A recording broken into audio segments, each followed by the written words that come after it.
Morris card is not that big, is it? No, It's next for next Saturday. they're writing them off. I used the link to get to it.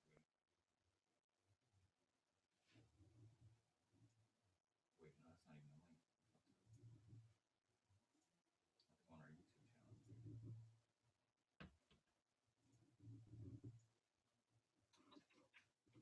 And then next week is the Conor McGregor one.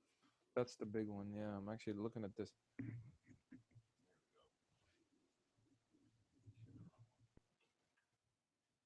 Should come up. Look, there's your one.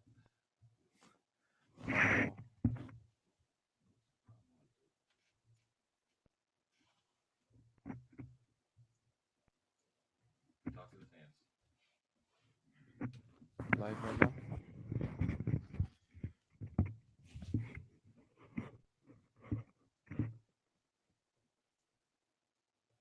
Two people are watching.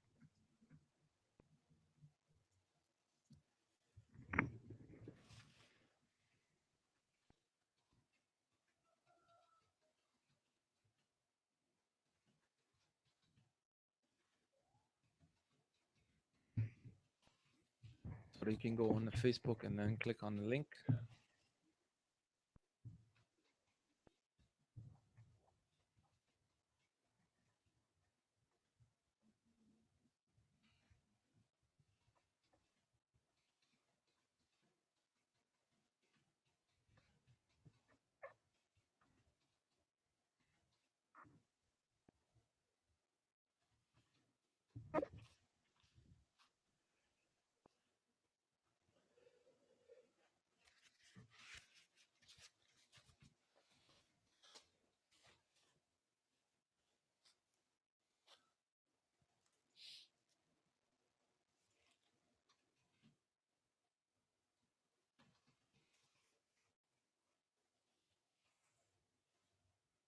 Yeah.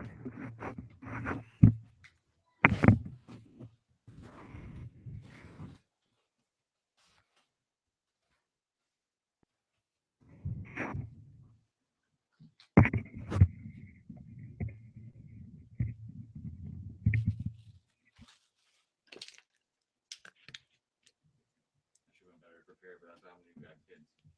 Nothing ever goes as planned.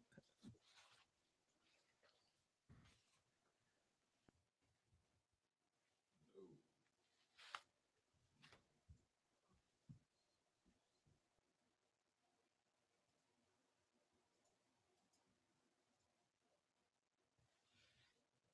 There it is. Opening.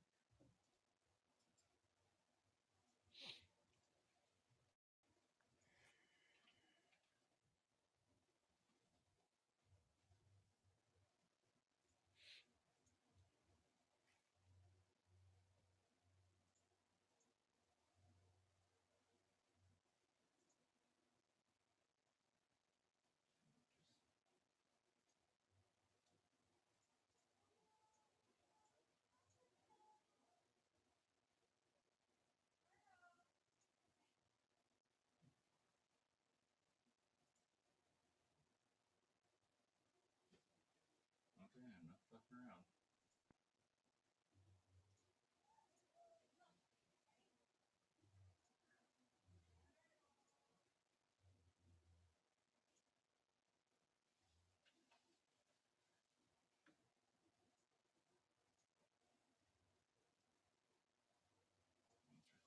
We are good.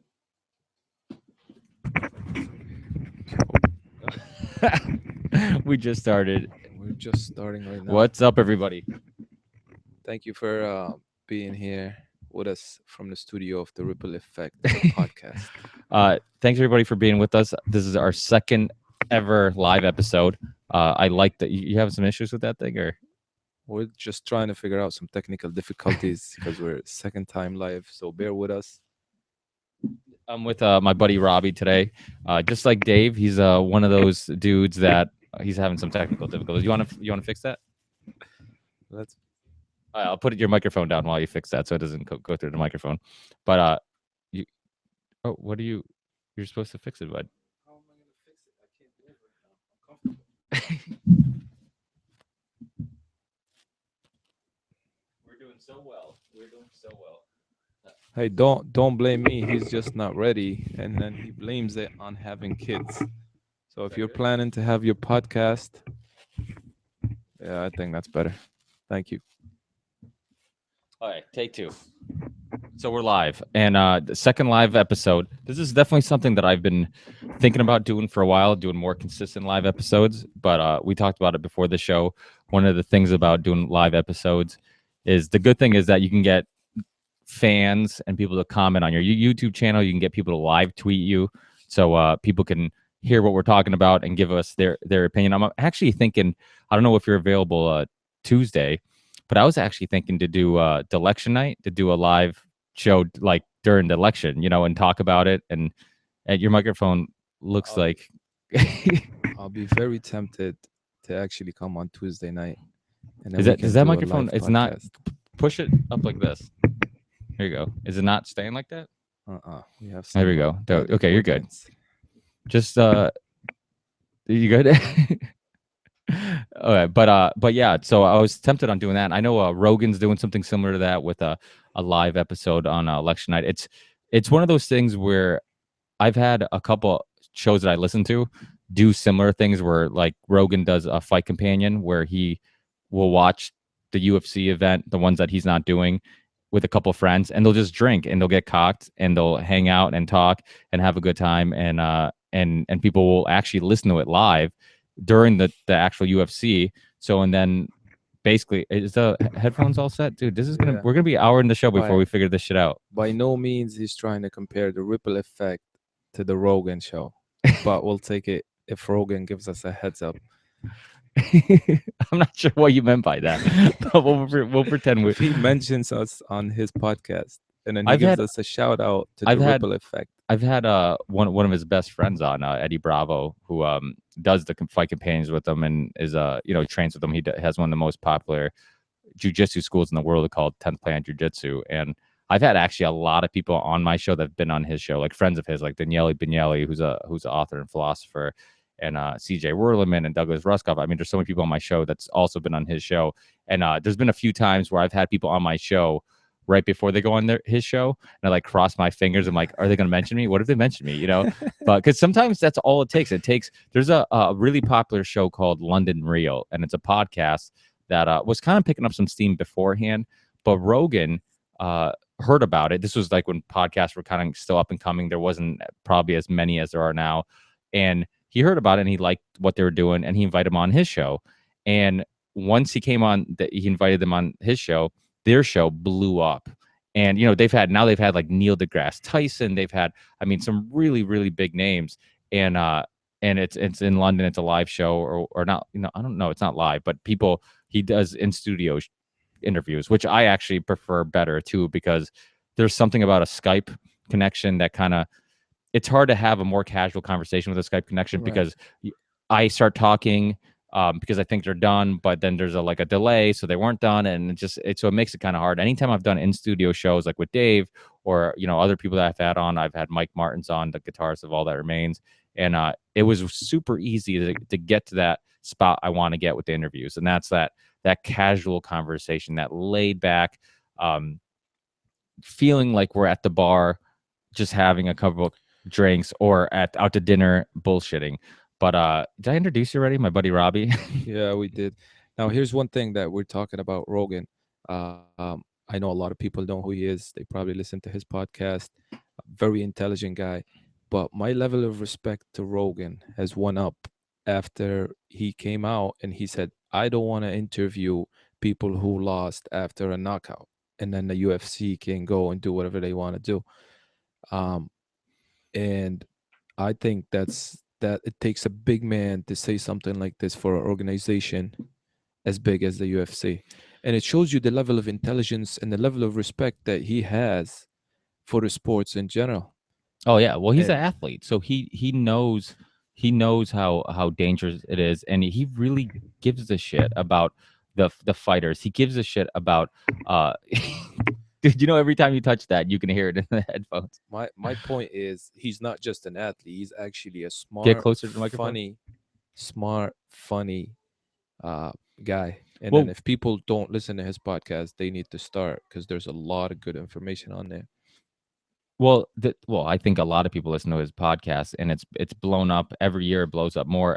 As people who listen to this show know, I started the show because of how big of a fan I was of his show. I loved what he was doing. I loved the format. I listened to other shows, but I didn't like the way they did it. It was too professional sounding. It was, oh, here's a typical question, here's a typical answer, or it was like they had segments and stuff like that. And the one thing I loved about Rogan was it literally was just a conversation. It was people sitting down talking, and it sounds ridiculous. It sounds ridiculous that all you do is sit down and talk, and people want to listen. It sounds, I mean, like when you really just put it in perspective, and you just think about what are people enjoying. It literally is just conversation. But we are social creatures, and because we're social creatures, and because we love connecting with people, and we love communication, and we love we're hunter, we're tribal people where we want to be in groups and stuff like that. I think podcast, you kind of feel like you're a part of that group. Like it's so casual of a conversation, you almost feel like you're there, and that's what I got from it. My just a comment here. Dude, that There are microphone is driving me so fucking crazy. there are so many podcasts. If you go on iTunes or if you go on any where you can download podcasts, there's so many of them that it's very hard to actually choose one. And I think people are tempted to choose based on ratings or how many people have downloaded. Where if that happens, there could be a podcast like the one you did with Dave, and there's a lot of Dude, good That's information. fucking, it would just, well, okay, hold on a second. We're We having gotta figure out technical this difficulties. this microphone. So do you need it closer? No, I just needed to stay. Is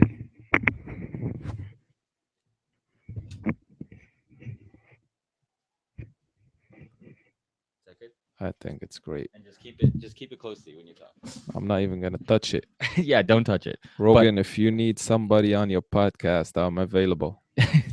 But yeah, I mean, the thing about him saying what he said about the knockout things, the nice thing about Rogan is that he has a reputation of being himself and being honest, and because of it, he kind of gets away with a lot of shit. He gets away with being able to, um, being able to say what's on his mind, and people don't get upset because the fact that Rogan has never pretended to be anybody. He's been honest, and there's something about really honest people that we're attracted to. Like, I'm gonna have to get you another stand. Okay, let me see. There's another one right there. But I can get it for you if you want, or if I'll keep talking and you want to get it. But yeah, I think there's something, and you can hear me anyways. But there's something about, and you tell me. I mean, there's something about the fact that we love honesty. We love people who. Let me put your microphone down. We-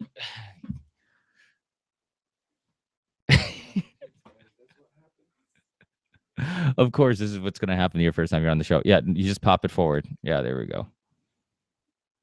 And then yeah, it just goes around there, and you can just grab, not the one with the big microphone on it because that's a different type of hookup, but you can grab any of the other two that are right there. You can just push that aside. But like I was saying, I think people are attracted to really honest people. I think if you look at people you want to hang out with, you don't want to hang out with a chameleon. You don't want to hang out with somebody who pretends that they agree with you, or whatnot. You want somebody who is going to be honest with you, and sometimes that means brutally honest, and that means sometimes maybe borderline offending you. But I think there's something about that people uh people like. I think people like, or maybe they don't like it, but they subconsciously like it, because we all have friends that sometimes will just be super blunt, and we'll be like, yeah, so you see that little round thing right there next to your hand? Yeah. You're a smart guy. I'm sure you could figure it out. And but I mean, what's your opinion? You think that that's true? That I mean, I think, yeah. Well, I'm a dumbass because I just asked you a question and you're not mic'd.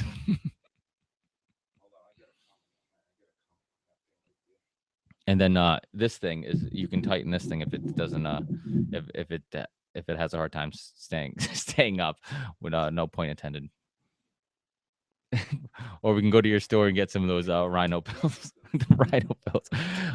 Let me tell you a little bit about Robbie while people are trying to figure out what the hell's going on with this very unprofessional, uncoordinated episode of the Ripple Effect podcast. He owns a tobacco store, smoke shop in the town that I'm from, Ludlow, and he sells a bunch of other stuff. And I'm kind of busting his balls about the rhino pills, which is the horny boner pills that probably have some illegal substances in them. And but he's also born in Lebanon, came to America at a young age. Similar to myself, is a foreigner, an immigrant who is new to this country, or his family is new to this country, because you're the first one. No, you weren't even born here. So your brother's kids are the first kids, first generation of your family, right? Just to know, I don't actually use those rhino pills. for the record, it's all natural. Any woman that is listening, he never used those. That's right. He impressed you completely on his own.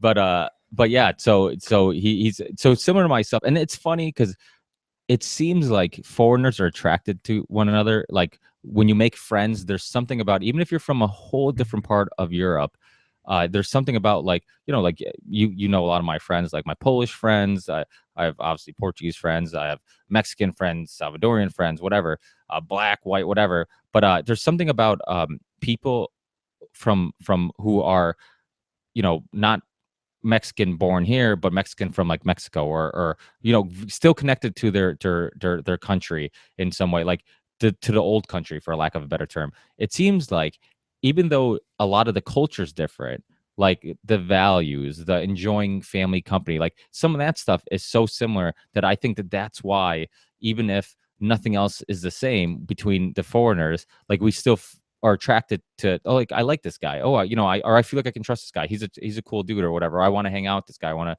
to get to know this guy. I think a lot of that is that thing where, and maybe not in all cases, because according to Trump, a lot of Mexicans are rapists, and but in a lot of cases, I think that's what attracts us to other foreigners, and I mean, what do you think? You think, because you have a lot of foreigner friends too.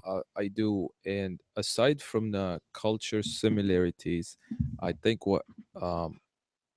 it's the fact that we don't want to be judged by someone that doesn't understand where we're coming from. So let's take, for example, somebody from Europe comes to the States, and let's say he does something. Now, us as foreigners will probably understand where he's coming from versus somebody who's not well exposed to other cultures. And I think that's the reason why we, to use the word you used, attract or get attracted by other foreigners. In my opinion, it's that judgment, and that's why I think we um, do that. Not to go offline here, but back to the Rogan thing. I think what it is he's so high up in the company that he can say and do whatever he wants, and that's similar to the corporate structure in the United States and in the world. That if you have enough power, you can do whatever you want to do or say whatever you want to say.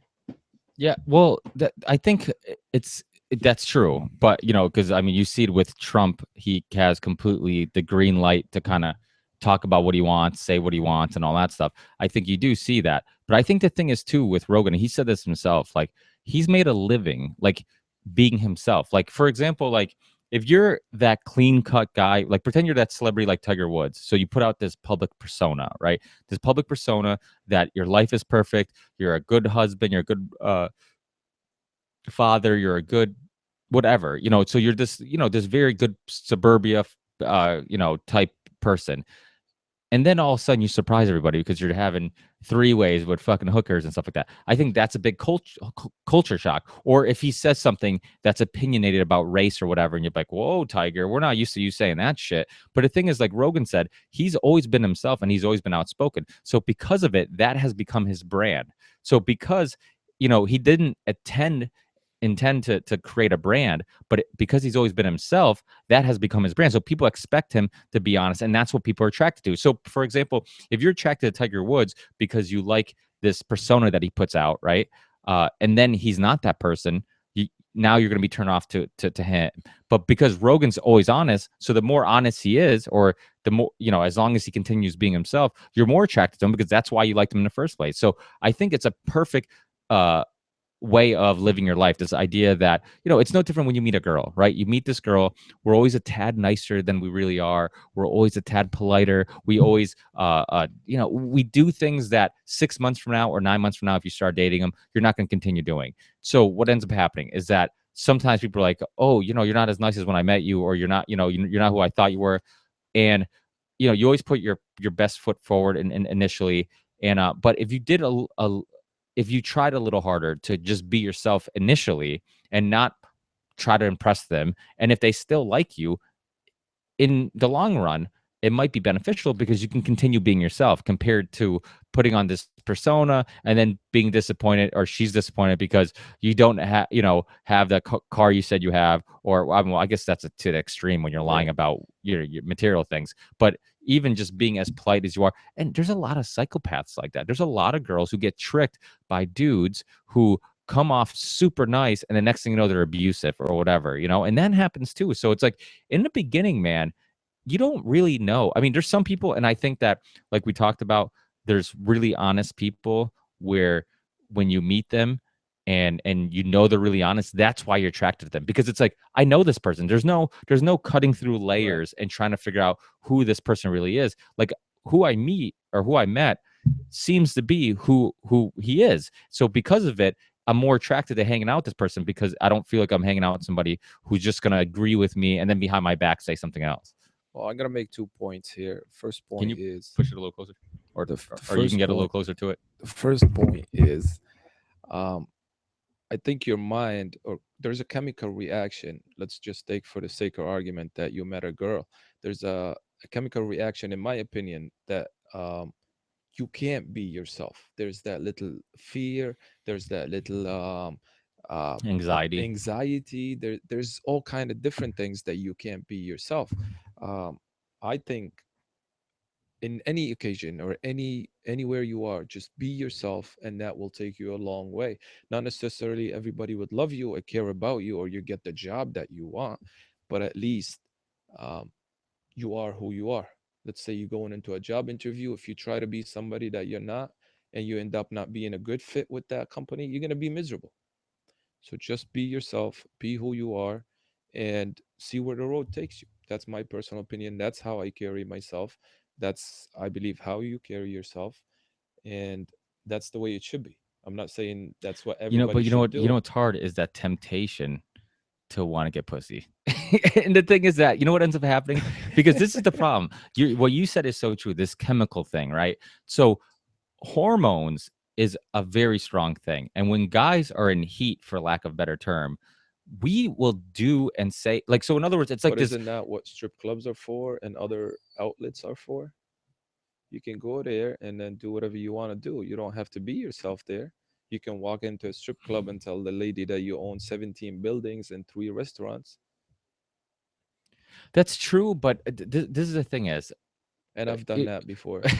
that's true, but the thing is that there's something fake about strip clubs, and I've never been a fan of them because I feel like I'm not getting a real connection, like one, obviously it's because they're trying to, take your money, and that's why they're fake persona of pretending they're into you.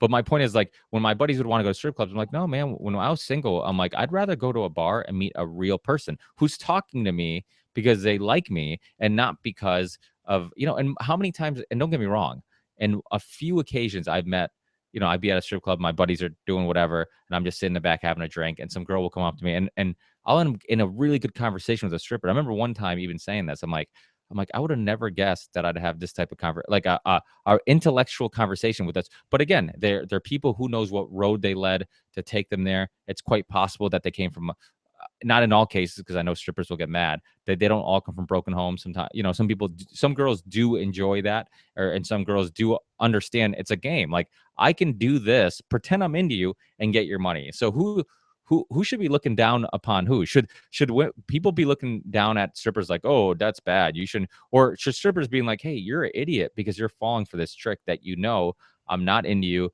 but if I pretend I am, you give me your money. So Now, we're not Rob, you trying got to to talk. upset. We're not trying to upset any strippers here. But here's what I'm gonna say: it's a job. That's number one. Mhm. I don't agree that some of them are from broken homes. Some of them are very smart. They go to college. They become doctors, Technically, and Robbie, technically, they're all going through college. They're all just well, they're because trying. they all tell you that they're just doing it part time to get through college. So, and we know Some of that's them not do. true. Some of them So do. I'm I'm sure not some of saying them is all of the them do. case. Yeah. The other thing is it's a job like anything else, and it comes down, in my opinion, to the fact that if you're a stripper, it devalues you as a woman, or you get looked at differently because you're showing your body. But I think if a girl takes off her clothes in the private, what does that make her? Or what does that make you as a guy because you do it in private and you don't do it on stage in front of 100 people? I think it's the same concept. And I think these strippers have bigger balls than most to actually go You're on at the the wrong strip stage. club if they have big balls. I've never been to one, but no, Allegedly, you've never so been to one. allegedly, yeah. So I respect them for that. At least they're doing it in public and they own it.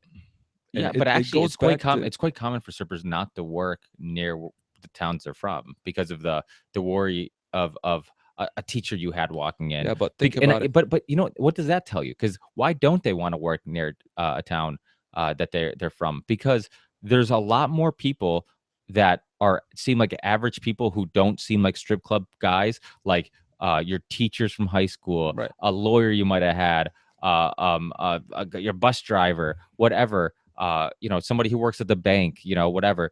Next thing you know, you see him at a strip club, and you're like, "Oh shit, you like strip clubs too?" You know, it's like so. I think that tells you something about society that this idea that sex is taboo, that we suppress people constantly, I think makes people crazier for it. Now, in Europe, and I don't, you're from Lebanon. I don't know how Lebanon is, but in Europe, breasts is a nudity. It like I remember going to a convenience store as a kid, going to a convenience store for getting something for my parents, and there'd be you know, just calendars with topless women, and shows would show topless women, and I'm always like, oh shit, what tits, oh my god, all Yeah. these you know.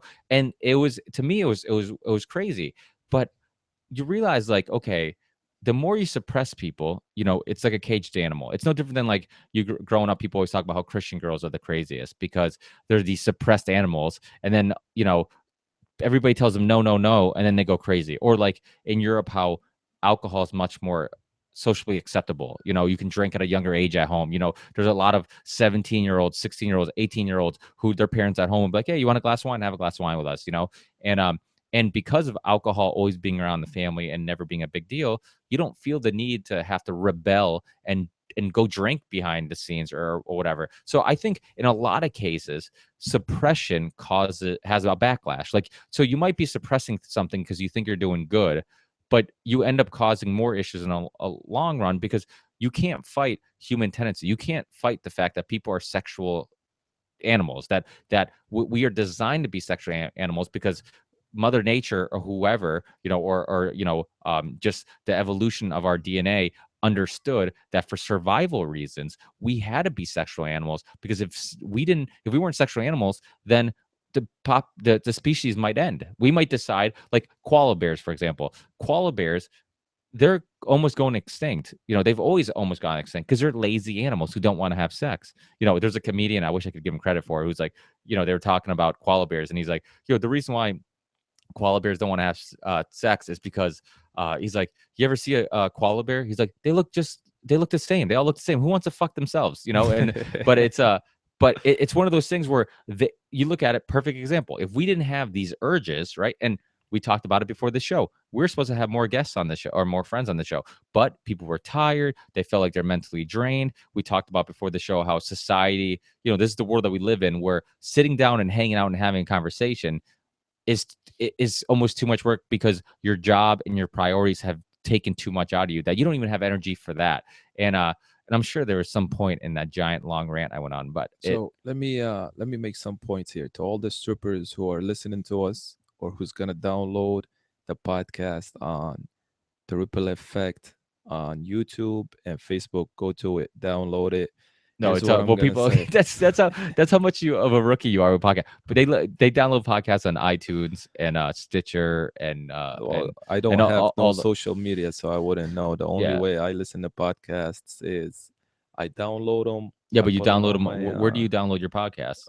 illegal downloads. Yeah, but podcasts are free. You don't have to illegally download them. See, folks, I'm just trying to say I'm trying to market his podcast, and I don't even listen to it. Well, don't worry, my wife doesn't listen to the show either, which is So it was almost some weight off my back because at first I was always worried about like, okay, maybe I shouldn't tell that story, or maybe I whose family members are going to listen to whatever.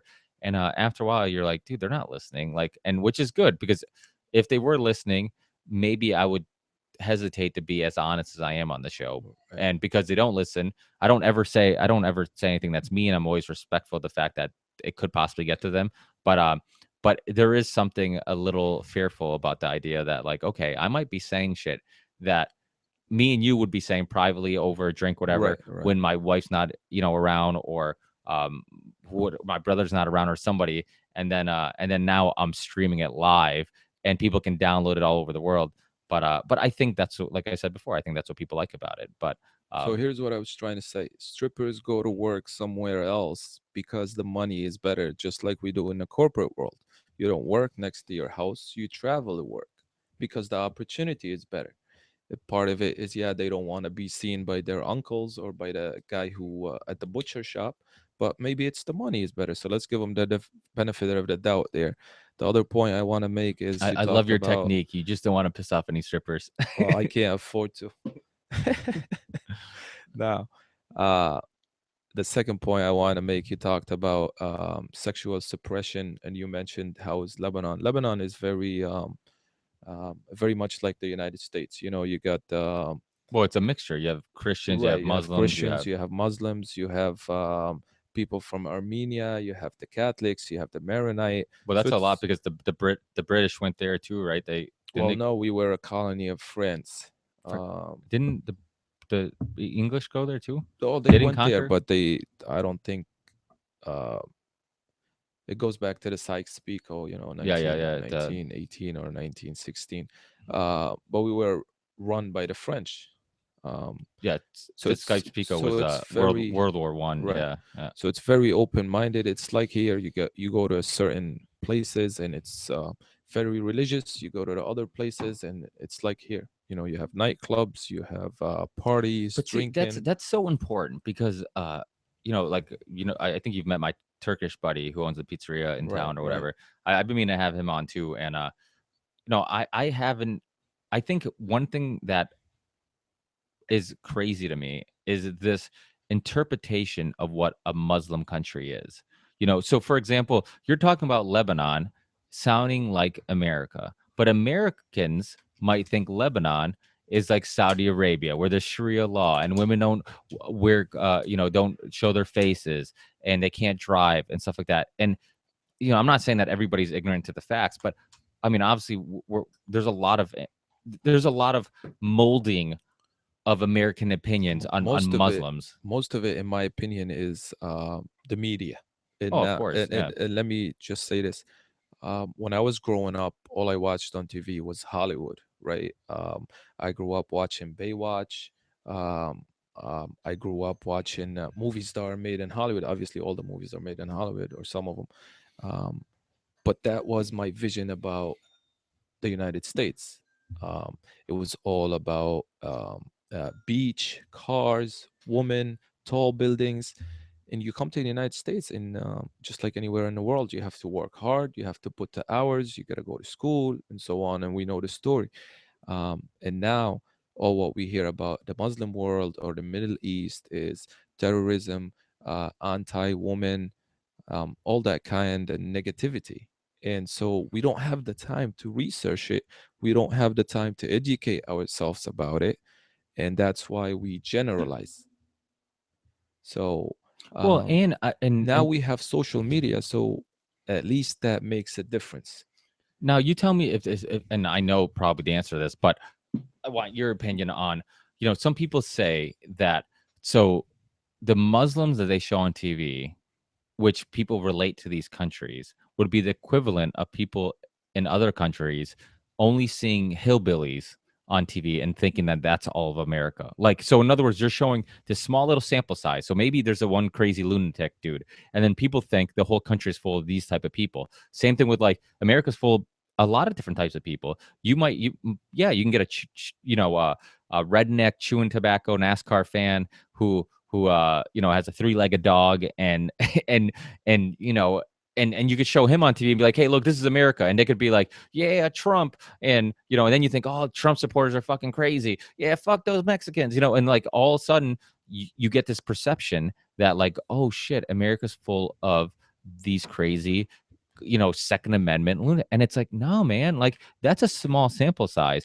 And does that seem to be true also with like Muslim countries? Because they'll show this crazy terrorist attack, and they'll show this maybe extreme Muslim, okay, because that's the difference too. There's a difference between a Catholic, okay, or Christian who uses their holy book as a moral compass, and then a person who blows up a abortion clinic and says it's because they're Christian and their book told them to. Like, So that's a crazy person. That's not. if you told me this 10, 15 years ago, the same way you just described it right now, I would say, okay, we get one news outlet, one channel, and that's all we know. But that was my point earlier. There are so many channels right now that we can educate ourselves about it, that that sample size that we see, let's say on XYZ channel at night at 9 o'clock, is not necessarily what's happening in the real world. You got Facebook, you have Twitter, you have Yeah, all kind of, but the you problem travel. but the problem with that is that sometimes too much is just as bad, because Right. you end up being overflown with information. Like, for example, you can find a website that says anything. Like, you can get a website, we're talking about it before the show, global warming. You can find websites that say they debunk global warming. Right. You can find websites that say 100% global warming is true. These are all the scientists that believe it, and anybody who thinks otherwise is an idiot who doesn't know science, right? So my point is, like, okay, sometimes having more information is a good thing, but unfortunately, sometimes having too much information can be confusing, because, like, we also talked about, I don't know if it was before we went on the air or after, about how busy our lives are And and how let's we're make the overworked. transition. Yeah, Let's but make the but what I'm transition saying here. is that, but I'm going back. Like, so I'm bringing it back around. So, and then you also get people, like you said, that just don't even have time to do, like you were saying, oh, but people have Facebook, people have Twitter, but people have those things. But people, by the end of the day, all the energy they have is putting on a news for an hour before they go to sleep, while they tuck their kids in. Their fucking brains tired, they're physically tired, and whatever that news tells them is true or is a fact or whatever, that's their piece of information for the day. And that's where they're getting that story. And then tomorrow at work, they're going to be regurgitating the facts that they just heard on there. And they don't have the time to So research and use these other resources that you spoke about. so let's break this down, and now we're moving on to how busy we are during our day, our life in general. Let's talk about this. So you can wake up at 6 o'clock in the morning, go to the gym, make sure you train your body, you get your pills, whether you take supplements or not. Or rhino pills. Right, or you take the time to make your protein shake. Yeah. Then you get dressed, you look good, you go to work, and you put all that time and effort into work, and you don't have the time to educate yourself about something that you want, or something that you want to learn about. That's how busy we are. Okay, I understand, because I'm busy myself. Hardly have the time to do this with you. um, I understand that, but it's our responsibility to educate ourselves about certain things, especially things that, let's say, about, let's say, the Muslims. Okay, the Muslims aren't just one person or two person or 300, yeah, millions and millions. Let's teach ourselves about the abortion. Let's teach ourselves about global warming. I mean, we are so busy, but yet we find the time to do things. um, like I said, taking your protein shake, but we don't find the time to train our brains on certain topics or certain things. And I agree with you. The system is built, and I say this very carefully. By system, I mean this is just how society works everywhere. It doesn't matter your color, it doesn't matter how much money you make, it doesn't matter where you're from. The system is made to make you work and stay in it. And I don't know, you probably saw the Matrix. We actually live in the Matrix. That's just what it is. But what do you mean by that? We're in a cycle. We're in this cycle that we can't break out of. When was the last time you woke up and you said, I'm gonna change, I'm gonna make a difference? It's just there's so much pressure on us to do the same thing every day. And I understand some people will say, no, that's not true. There's people who make change and who make difference. And I'm not talking on a small scale. I'm not saying you wake up one day and you say, oh, okay, um, I'm gonna make a change in my weight, or I'm gonna make a change in the way I work, or a change in the way that I think. I'm talking about a change to the system itself. How can we as people make a collaborative effort to reduce the stress that's on us? We live in a society that is just run, run, run, run. We're talking about men, we're talking about women, we're talking about black, we're talking about white. It's get up, go, come back home. Our brains are fried, and here we are again. Well, I think the big problem too is that there's no need to. I'm just sharing the link with a couple people to our episode, and then You sure you're not texting a stripper? no, no, I definitely am not testing a stripper. But the thing is that it's ridiculous that we have designed the society. We have designed the way things work, how many hours we work, how many. And the thing is, we live in a world where somebody could work 40, 50, 60 hours a week and be struggling, or people would be working 50 hours a week. Okay. And then the weekends, you still have to bring home some work to do. Like, what type of fucking society have we built where instead of building a society where we try to maximize as much free time as we can, spend as much time with loved ones, do that type of stuff. We've built a society where we have decided that the most important thing is work, and if you don't work, you're lazy. And a lot of, I mean, like that book that I have right there, A Renegade History of the United States by Thaddeus Russell. He's been on my show. We've talked about this, how a lot of this comes from our Puritan ancestors, these Puritans who believed that work was a good thing. It didn't, and it doesn't mean work that's fulfilling. Doesn't mean that work that you're producing something that you can be proud of, or work that makes you happy. It just means work is good. And there's a little bit of truth to that, because if you're dating, if you have a sister or a friend who's dating a guy, and one guy that she's thinking about dating has a he's an investment banker or works at Wall Street and makes tons of money. Then another guy is a struggling musician. Who will you say is more successful? Who will you say is a better fit for that girl that you love, that you want to see her happy with? You're like, oh, that Wall Street guy, he really got his shit together.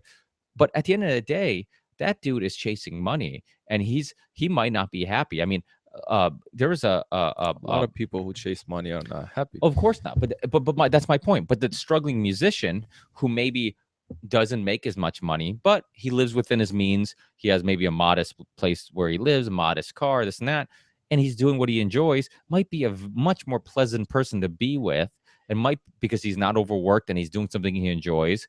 And but that's the thing, we have to rethink what is success, what is happiness, what is and how do we reach those goals. And if and I think one thing we can all agree on is that the purpose of life, okay, one of the purposes is to find happiness. We drink things, we have wine right here. Why do I drink wine when I get home from a long day of work? Because it makes me happy. Why do I do these podcasts? Why do I like sharing ideas with friends and guests? Because it makes me happy. Why do I play music? Because it makes me happy. So why do people smoke weed? Why do people go to strip clubs? Why do people dance? Why do people hang out with friends that they enjoy? So it's this idea of this constant search for happiness, to put it in simple terms. So, unfortunately, we don't look at people who understand that and are looking for happiness. We don't look at them like they're successful. We look up to people who are financially successful, not successful in the sense of finding themselves, knowing what they want in life, doing something that's fulfilling. We look at success as a Donald Trump, a Mitt Romney, Hillary Clinton, somebody who's cutthroat and has made a living off off getting ahead of other people and stepping over anybody they have to. Like, those are people we look up to. Those are people because they're successful with money, with power, and we have this idea that that's what's going to bring us happiness. And Jim Carrey, I think, once said it. He's like, anybody who thinks being a celebrity and being rich is famous is the best thing ever, then I wish that for one day they could be a celebrity who's rich and famous, and they would see it's not what you think. And I think it's so true. I think this idea that you think if you have that newer car, if you have that nicer watch, if you have that bigger house, okay, that you're going to be happier. That it's like it's never going to be enough. It's no different than the guy who's at the gym who looks at that dude with the big biceps and says, "If I look like him, I'll be happy." And then 2 years later, maybe a couple cycles, maybe just hard work, you look like him. And now you're like, man, if I look like that bigger dude, I'll be happy. It's this idea that when you look for happiness in the wrong place, it's never ending. And it's never fulfilling because you're constantly trying to, because it's temporary happiness. So it's like you get a little bit. It's like one of my favorite quotes: satisfaction is the death of desire. Okay. And I love that quote.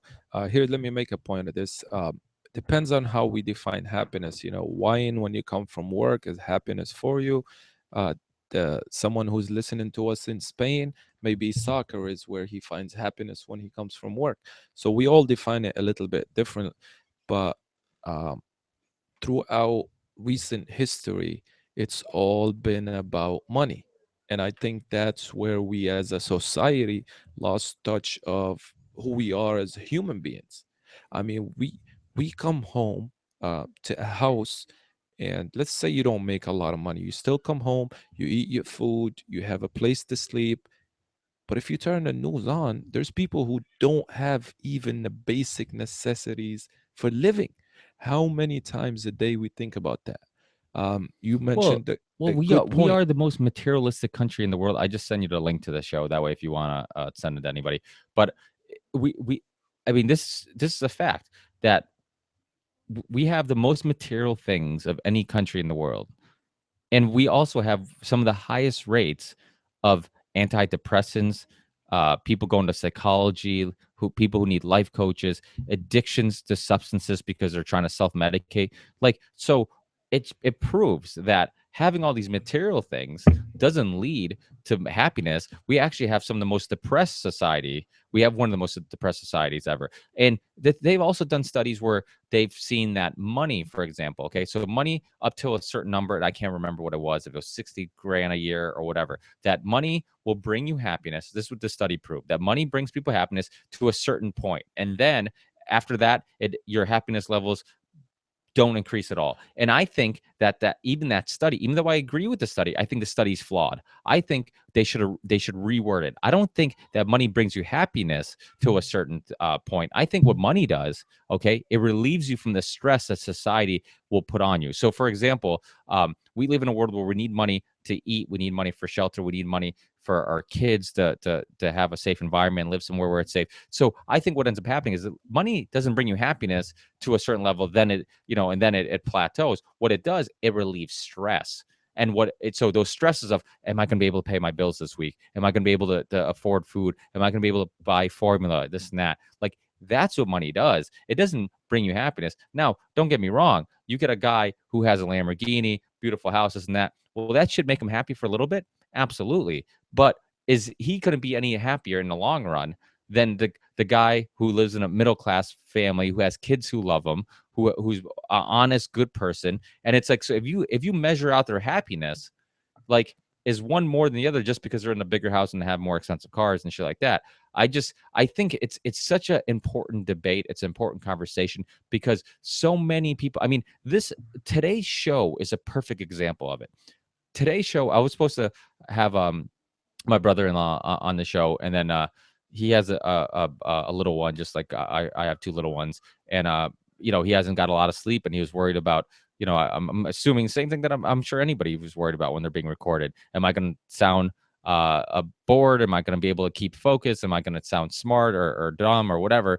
You just don't cognitively feel like you're all there to be able to record you having a conversation. And a couple other friends that I threw out text messages to, I was talking to today, that I threw out the offer to. A couple of them, same thing. Too tired, man. I just don't think I have it to mentally have a conversation, this and that.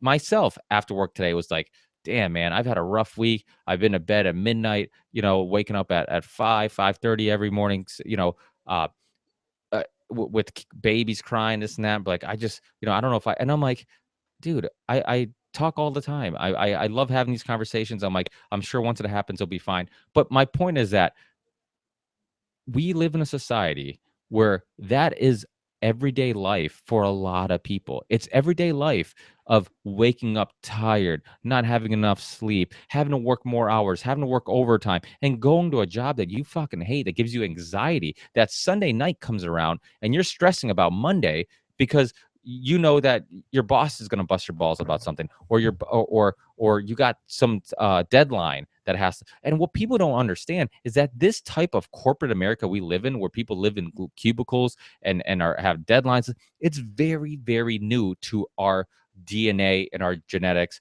and the way we've evolved. So you're talking about, okay, 100 years, maybe even if I say 150 years, just throwing out numbers out there. Okay, but before that was thousands and thousands of years of people not having deadlines, not having, it was us, like, for example, here's a perfect example. My dad, when we came to America, I remember him talking about when I was a kid, how he wished he was back in Portugal, and I'm just like, he's like, because he was stressed out, and it was because of bills, and it was because of the stress of his job, this and that. And I'm just like, Dad, in Portugal, you had fucking goats and cows, and you had well, let me just finish the story, and then I'll I promise I'll let my guests talk a little bit too. and and then he had goats, and I'm like, he didn't have TV, he didn't have any of these material luxury things that I'm like, how the fuck do you live without this stuff, and so when I was a kid, I'm like, oh, that's my dad saying crazy stuff, and then as I get older, I get a little older, I get into smoking cigars, I get into enjoying company and just having a drink. I enjoy, family. I enjoy these things. And I realize, and then, and then you get in the real world, for quote unquote, the real world, which is, working a full-time job where you got to wake up at the same time every morning, this and that. And I'm just like, dude, this fucking sucks, man. This lifestyle sucks. Then I started thinking about like what my dad said. For some reason, it stuck with me because I think at that time I was really confused. I didn't understand what he meant by it. And I look back at it and I'm like, oh, I get it now. I get it. When he was in Portugal, he got up when the sun was up, and his only job was farm work. So he went at his own pace. He didn't have anybody yelling at him. He didn't have deadlines. He didn't have all these bills. Yeah, he didn't have a cell phone. He didn't have cable. But he also didn't have the stresses that brings of making sure you're making money to pay for those things. So even though physically, physically it was more stressful the way he was living back on the farm. Mentally, it's much stressful now. And the mind body connection, the mental stress will affect every part of you and age you and give you anxiety and all this stuff, where physically, at least mentally, you're okay. Physically, you can recover. I mean, anybody who's ever played sports, yeah, you can be sore, but it's amazing how your body recovers, and mentally you can still be okay, even though physically you're sore. But if you're mentally sore, if you're mentally stressed out, your whole body feels like shit. You're broken down, and it's very hard to be productive or be happy, and all these chemicals that are just just overflowing of stress and anxiety and happiness. And and there's probably a lot of people listening right now, a lot of people watching, who are fucking tired. They had a long week week of work, and they're only their reward for working 40-50 hours this week is that they get Saturday and Sunday off to themselves. But guess what, bitch? You're back at work Monday, and you're back to the same routine, and your boss is going to have you by the balls. And if you're not giving every single piece of life to this person, this corporate machine, then then you'll get fired. And then and then you have these, so it goes on and on. And I'm passionate about this because so many people, including myself, are doing jobs they dislike, they are not happy with. I would do this podcast, okay, if everybody who listened donated $1, okay, and I could make, you know, enough money a month where I could pay all my bills, you know, I'd fucking do that in a heartbeat over making more money like like I would probably do working construction, to We might need to crunch some numbers here, but here let me make a few points. A couple of months ago, I was watching UFC tonight. I don't know who the fighter was, but the guy who was interviewing him asked him. He said, "Are you happy now? You made 11 million this fight, or whatever number it was," and he said, uh, "I'm no different at 11 million than I was at 8 million. It didn't bring in anything extra." Um, so so he summed it up right there. He was worth 8 million and now he's worth 11 million. And he said it just didn't make a difference. I wake up the same guy. I have the same clothes. Yeah, I have $4 more million, but what is that going to get me more? And it takes us to, we are chasing something that will make us, you nailed it. It said, you said it will temporarily makes us happy. You go out, you buy a new car, it makes you feel good for 10 minutes, 15 minutes, 15 days. Uh, and then after that, you just want the next thing. And this is why, in my opinion, Apple is so successful. That's why their iPhones sell every single year. I'm not just saying that lying, but iPads and all the other gadgets they make, it's because, oh, I want the next new thing. After you get it for the first week, 2 weeks, 3 weeks, you're already searching iPhone 9 and iPhone 10. You want the next thing. And it's a never ending loop that we are chasing. Now, he mentioned his dad and he said, oh, in Portugal, folks, in my opinion, it's all the same. You go down south, me and Ricky, we were down there. Yeah, you hear all the time. People are nice. It's very laid back. It's easy going. But overseas, it's kind of the same. Anywhere you go, it's different. If you go to Portugal, where his dad was living, yeah, there's goats. Yeah, Oh, there's, it was my dad I was talking about. yeah, your dad. Yeah. That's Oh, not you're my talking to dad. the people? No, yeah, I'm talking to Oh, people right now. So he mentioned his dad, and he said, "Oh, back home, he had goats or farms or whatever it is. But in Lisbon or any big cities in Portugal, the lifestyle is just like here. that's not true. To a And certain extent. to, To a to some certain extent, yes. extent, it is. I think you get to So you my get to point is, uh, you can right now sell your house. Let's say you live in Phoenix, Arizona. You sell your house, you move to Guatemala.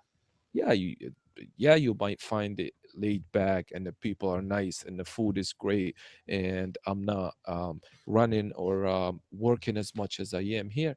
But you can do that anywhere. I mean, you go to China, um, in the cities, it's a mess. You go outside, there's rice fields and people living, and they're living on $2 and $3, and they're perfectly happy. I was watching a documentary one day where it says in the city, kids are getting sick because of the smoke and the smog, right? You move outside where the rice fields are, the asthma is clear. You can do that anywhere. What I'm trying to say is, we hold the choice to decide what we want to do. If you're not happy with your lifestyle right now, and happiness is on the eye of the beholder, right? of You course, yeah. decide what makes you happy. Why don't you sell your house and go buy a house where it makes you happy? I'll tell you why. And I'll tell you, this is the story of a lot of average people who are listening, that right out of high school, right, we're told that you should be looking for a job that, or for one, you should go to college, right? So college is the first hole you dig in your life, because what ends up happening the second because debt is a passionate person, is a person who wants freedom's worst enemy. Because once you have debt, what does that mean? That means that you have consistent bills, which also means you have to have consistent income to pay those bills, which means that you have to stick with this shitty job so you can keep paying those bills. And if you don't have the freedom of saying, I'm going to go somewhere else, or I'll fuck this job, my boss is an asshole, I'm going to go look for work somewhere else, or I'm going to pursue this passion, I'm going to pursue podcasting full time. Fuck this, I'm going to pursue podcasts. I'm going to quit construction and invest all my time and all my effort in doing a show a day, or 5 shows a week and trying to expand on this. But we don't have that freedom. We don't have that freedom because right out of college, okay, yeah, you might be able to make 80, 90 grand if you're a doctor or whatever right out of college, right? But you have more than that in debt. And now if you want to have a house, if you want to have a car, if you want to have a family, now you have all these issues because of the fact that you have to pay all those other expenses while paying this debt that you owe for college, and also credit cards that are given to kids at a young age, car payments. I mean, everybody knows in America, cash isn't king, credit is king. You don't need cash for shit. Well, it's As long as becoming you have credit, you can get whatever the fuck you want. it's becoming everywhere. Credit is kind of running the scheme of things. I want to agree with you to a certain extent, but I think the main reason why we don't do it is because we are afraid of change. We I as think humans, I think that's true and to, I to don't some tend to extent. generalize folks. So if I'm talking, I'm saying, some of us do, some of us don't. And that's how I like to say things. So I'm not generalizing by any means. Um, we are afraid of change. We just don't have the balls to change, to go and take that risk. Yeah, but how many people actually have that freedom? Because the thing, like You I said, make your own freedom. no, because because the thing is, let's be honest, when you're 16, 17, there's a lot that you're still figuring out. You don't know what you want to do for a living in many cases. You don't know, you don't understand the fact that the road that you're going down, the road that adults are telling you is the road you should be going down, which is get a career that pays well, not a career that's fulfilling, I but agree. look for a career that pays well. That's always like, my parents would always say, oh, well, you should, I remember being in school and be like, oh, you should be a lawyer or a doctor. They didn't say that because they thought I was passionate about being a doctor or a lawyer. They're saying it because they thought it paid well. Well, it does pay well, and it's a safety net for you and for your partner. And let's say you want to have kids and you want to have a house. Yes, it does. Yeah, a doctor graduates from medical school and he has $300,000 in debt, but yet he's making 200,000 every year. He has the big house, he has the nice car, he has the good-looking wife, and he has Yeah, the but kids. wait. But the other thing That's about a what. doctor is you also have a job that consumes all your life energy and all Right. your hours. So again, how many doctors do you know? And I've seen it all the time. The doctor that gave birth to my kids, tired as fuck, working 48 hours straight, looks unhealthier than some of the people they're helping in the hospital. Is that what you want? So But they're making six figures or they're making whatever, but you don't have time or energy to spend it or enjoy it, this is what I was trying to which is say why is, it's much easier to just write prescriptions and make money that way. well, you can't do that, or become a stripper. Uh, so here's the thing: your parents and my parents, an older generation, even in this country or any country in the world, they want the best for their kids.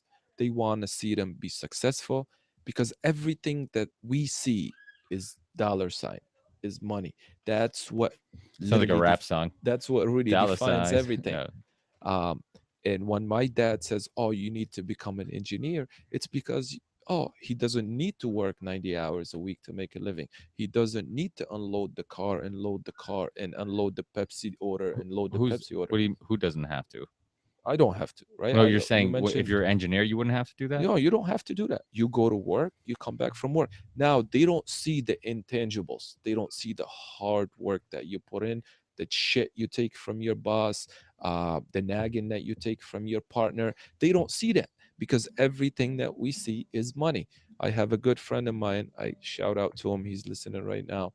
Um, he's a very successful engineer, just made principal engineer at one of the biggest firms in the United States, um, and he still lives in an apartment because he's happy that way. He knows what he's made of. He doesn't need the big house because it's not going to make a difference in his life. He treats himself well. He treats his girl right, his family right, but he doesn't need the big house to prove to everybody else that, look, I'm an engineer. I'm happy where I am, and that's how it should be. So we need to stop being afraid of change. If your job at construction isn't thing what you want to do, try to figure out a game plan to get out sooner than later, Well, because the I longer it goes, you're the, not going to get out. and I think that's a very, very important part of the whole moral of the topic is that I think we have to come to terms with the fact that, I'd rather have how does the quote go? I'd rather have regrets than, or no, wait, I'd rather have disappointments than regrets, And this and is one thing that I don't personally like is when we're down, when we're sad, when we're angry, we look for things that will make us feel better, like quotes or somebody that said something 100 years ago. Yeah, fine, everything is good. But when you're happy and when everything is good, you never apply these things. yeah, but when you're happy, why are you happy? It- What's causing the happiness? Most happiness doesn't just happen on its own. It's because there's a harmony to let your me life let me because ask you everything's something. Those monks that you see who meditate for 8 hours, they're idiots. but now we're not gonna go there. That's a topic for another night, which I'll be more than happy if he pays me to come on this podcast. I will, and we'll Yeah. discuss that. Uh, This show's already an awful investment. If I start paying guests to come on, I'll really be in the hole. no, so here's what I'm trying to say. These people are always on equilibrium, whether things are going bad or not going bad. They find peace. You gotta Yeah. respect Inner that. peace. You, Yeah. you think they're Yeah, I'm idiots? kidding, No, no, obviously. I Yeah, no, know I that's get it. fine. Yeah. If you think that's something out of the ordinary, that's fine. That's your own opinion. But why can't we all be like that? Why can't we all be on an equilibrium when we're happy But I'm and when not we're sure. sad? Yeah, but let's be honest. Like, okay, there is something. I think when you're stressed out, and Why are you're you stressed out? no, but I'm saying when you are, if it's life, if it's bills, if it's maybe what we're talking about, the fact that you're working a job that's not It- fulfilling.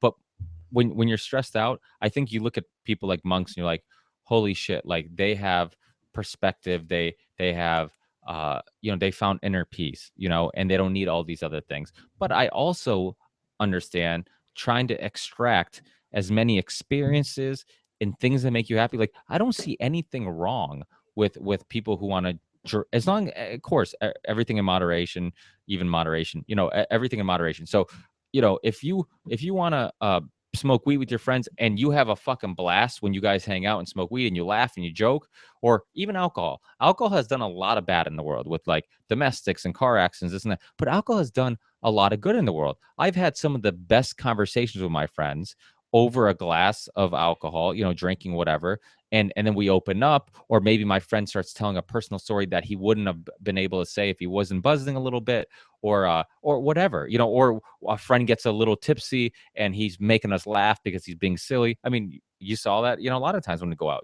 we have friends. So there's the thing is that why would you, okay, um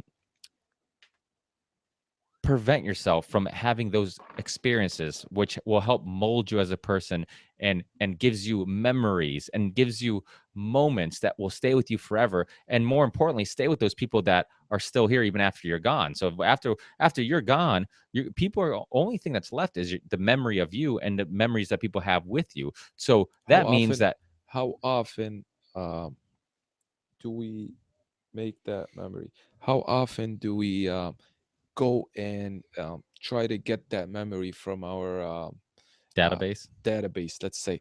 Here's one thing I want to say. Two things. I would like to see a study about the number one stress factor in the States and maybe in other countries. Um, I've never seen a study like that, but ultimately it'll probably come down to money, having enough money or not, I'm in sure one way that's, or another. well, I'll tell you, But my just in other thing is, relationships alone, that's one of the biggest stresses. So I would assume, in general, it's absolutely one of the biggest stresses that people have in everyday life is this race to have enough and to have more money and whatever. and here's the thing, they come up with a study today. Is anybody text messaging you saying get closer to the microphone when you talk? They're actually saying Ben Franklin said beer is God's gift to man. I don't know if that's true or That's not, but I there's gotta probably some check my truth to that, man, sources. because Uh, the founding fathers and a lot of the early intellectuals and people who wrote the Constitution. I mean, a lot of that stuff was debated at pubs drinking alcohol, and Here's what I want. I, I'm a very, I consider myself a very educated guy. I'm not gonna go into my resume right now, but they make studies people are like, about this fucking asshole. Who's this arrogant asshole you have on the show? Click.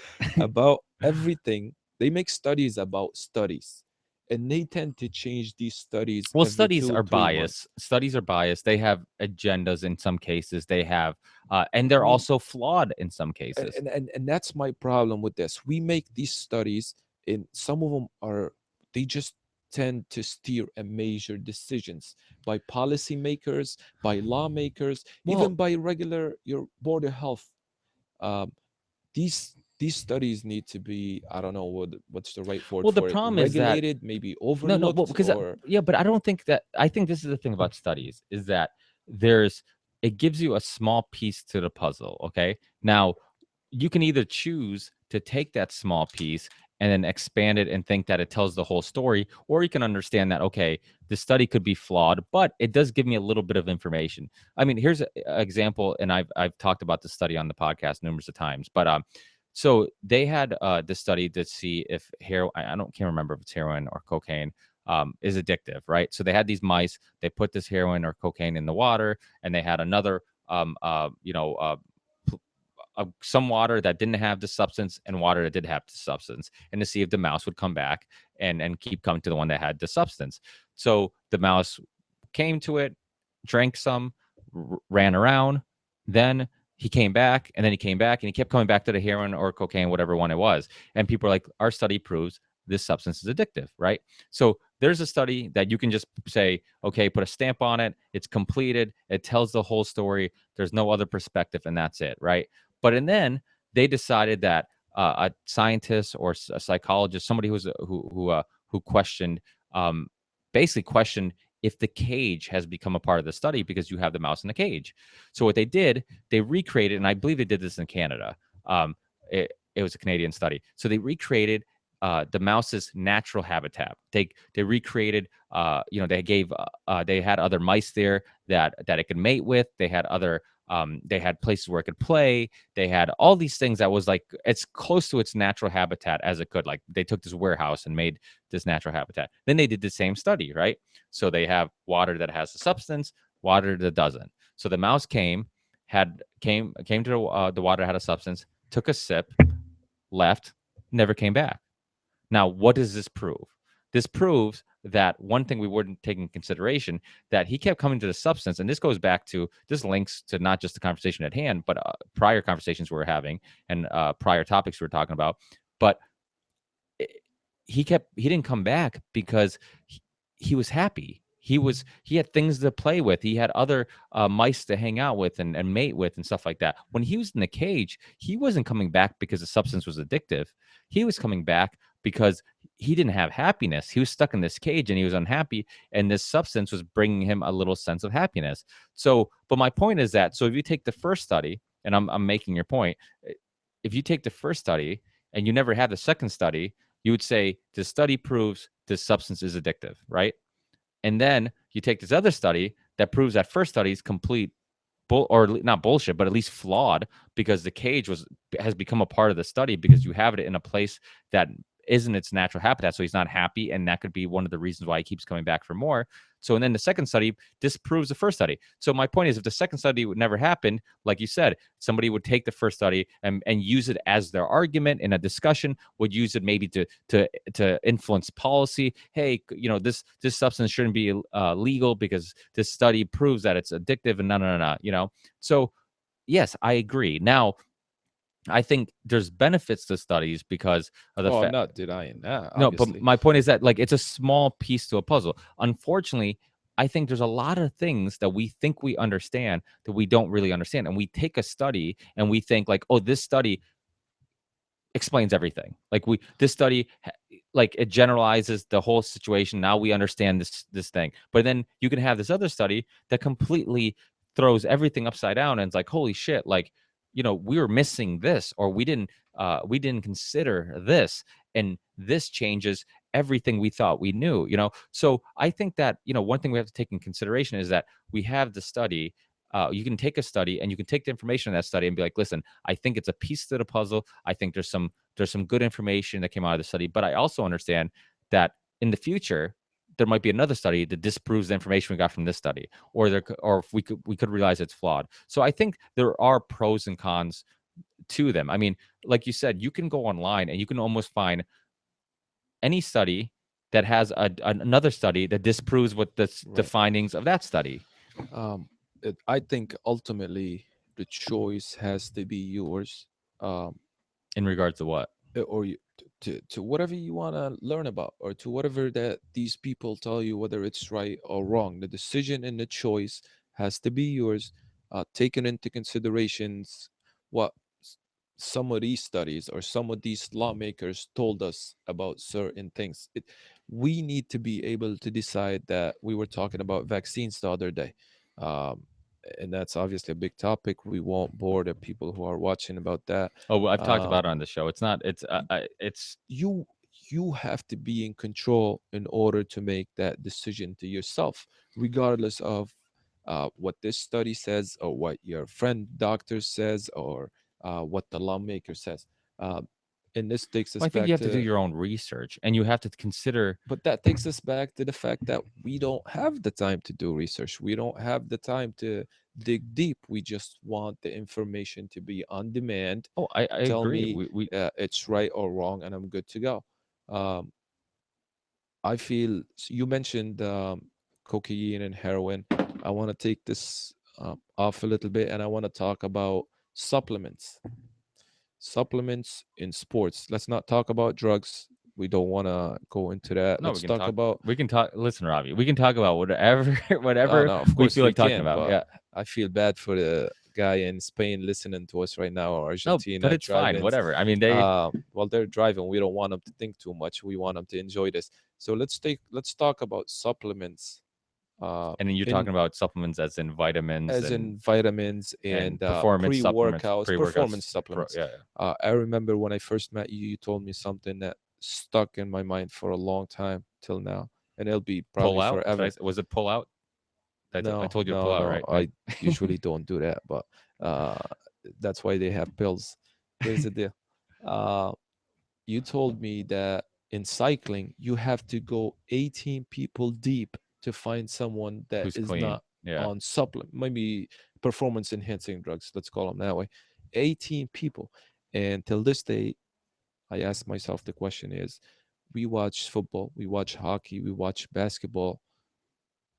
Entertaining, yes. Money making machine, yes.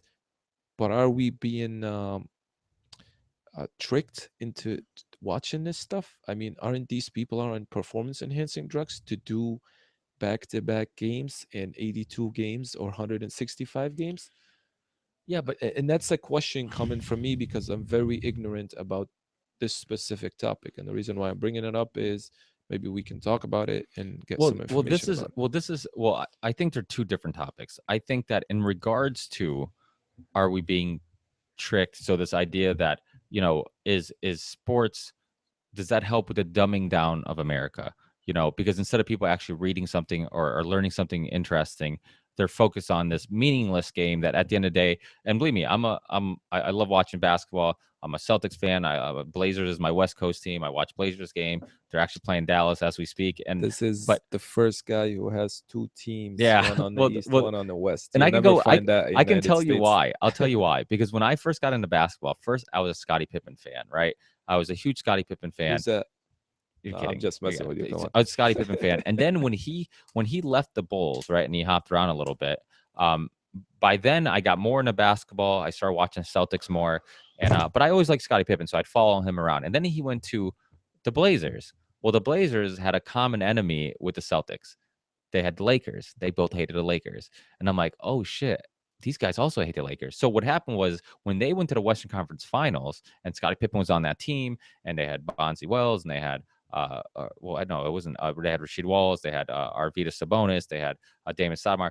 They said they had all those guys. Well, I just end up watching the Blazers and rooting for them, and then I never stopped rooting for them. Like I basically, and you know how it is. It's like a soap opera.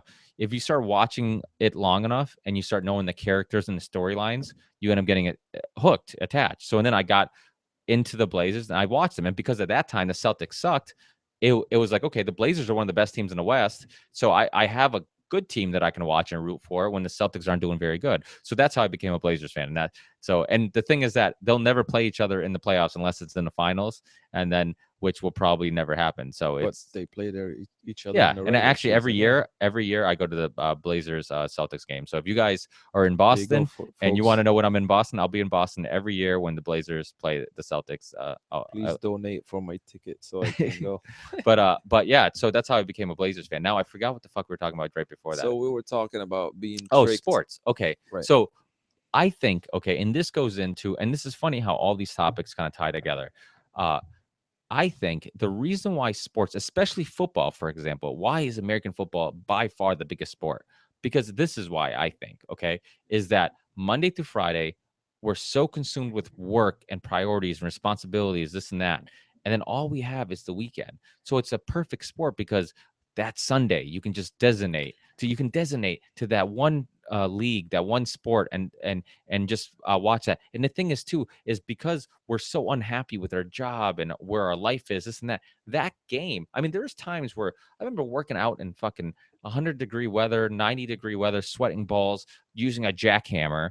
And the only thing that was getting through, helping me get through the day, is the fact that I knew the Celtics were playing Cleveland Cavaliers later that night, and I get to watch, KG and Paul Pierce against LeBron. Like it, Couple of that would help. things. So I think it's a getaway. It's almost like the same way that we think the future one day will be able to put on these VR goggles and get away from reality. I feel like that's what sports are. You hop in this virtual reality, you go in and you're watching this game and you forget about the bills that might be late. You forget about the fact that you know you worked overtime all week and they're probably not even going to pay you for it. You forget about the fact that you haven't slept enough or whatever, or you don't know if you can afford to get your kids the Christmas present they want. You forget all that stuff for a little bit of time. It takes you away. So I think from that aspect, I think, that's why people enjoy it. People enjoy it, I and why it's so popular, and why I think it's so popular in blue collar states. Like in Massachusetts, there's a lot of, Irish and Italians and hardworking immigrants who Lebanese, a lot of Lebanese. Lebanese. Shout No, out to my Lebanese. shout out to Lebanese ladies. And Yeah, so just I, ladies. I think that because of it, I think that's one of the reasons people use it as the same way people look at fucking reality TV, like the Kardashians or whatever. Like it's so stupid. It's so I whatever. don't think the Kardashians are stupid. I mean, I think the show is ridiculous, and I think they're stupid. Absolutely. I think they're. I mean, first of all, you've been married multiple times. You have inconsistent relationships that just don't last. I think they have psychological issues where they all have to have a tiny waist, big hips, and big lips, and you could nothing wrong with that. yeah.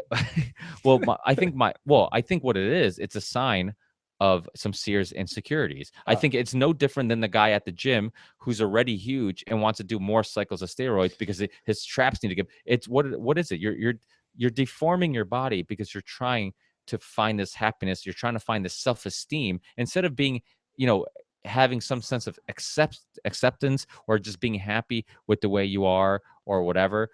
This idea that you're trying to make up for this lack of self-esteem with for example, what is it, the yeah, but Kendra? that's everyone. Everyone Yeah, tries to make up for the of lack of course their they do, but esteem. I I'm not think when gonna it be goes to sucked a in to extreme, talk but I think it about goes to the extreme. Kardashians right now. You can watch that on E.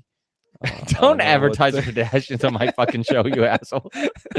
Don't you watch can. that on E. And Uh, nobody who listens to the show I guarantee you, nobody who listens to the show watched the Kardashians because everybody knows the Kardashian. everybody knows them, Well, but maybe they from don't. behind. They But they know don't. from behind. I don't know their But they faces. don't watch Here's the the deal. show. Let's not talk about the Why Kardashian. I want to go back. don't insult my listeners by pretending they actually watch that junk.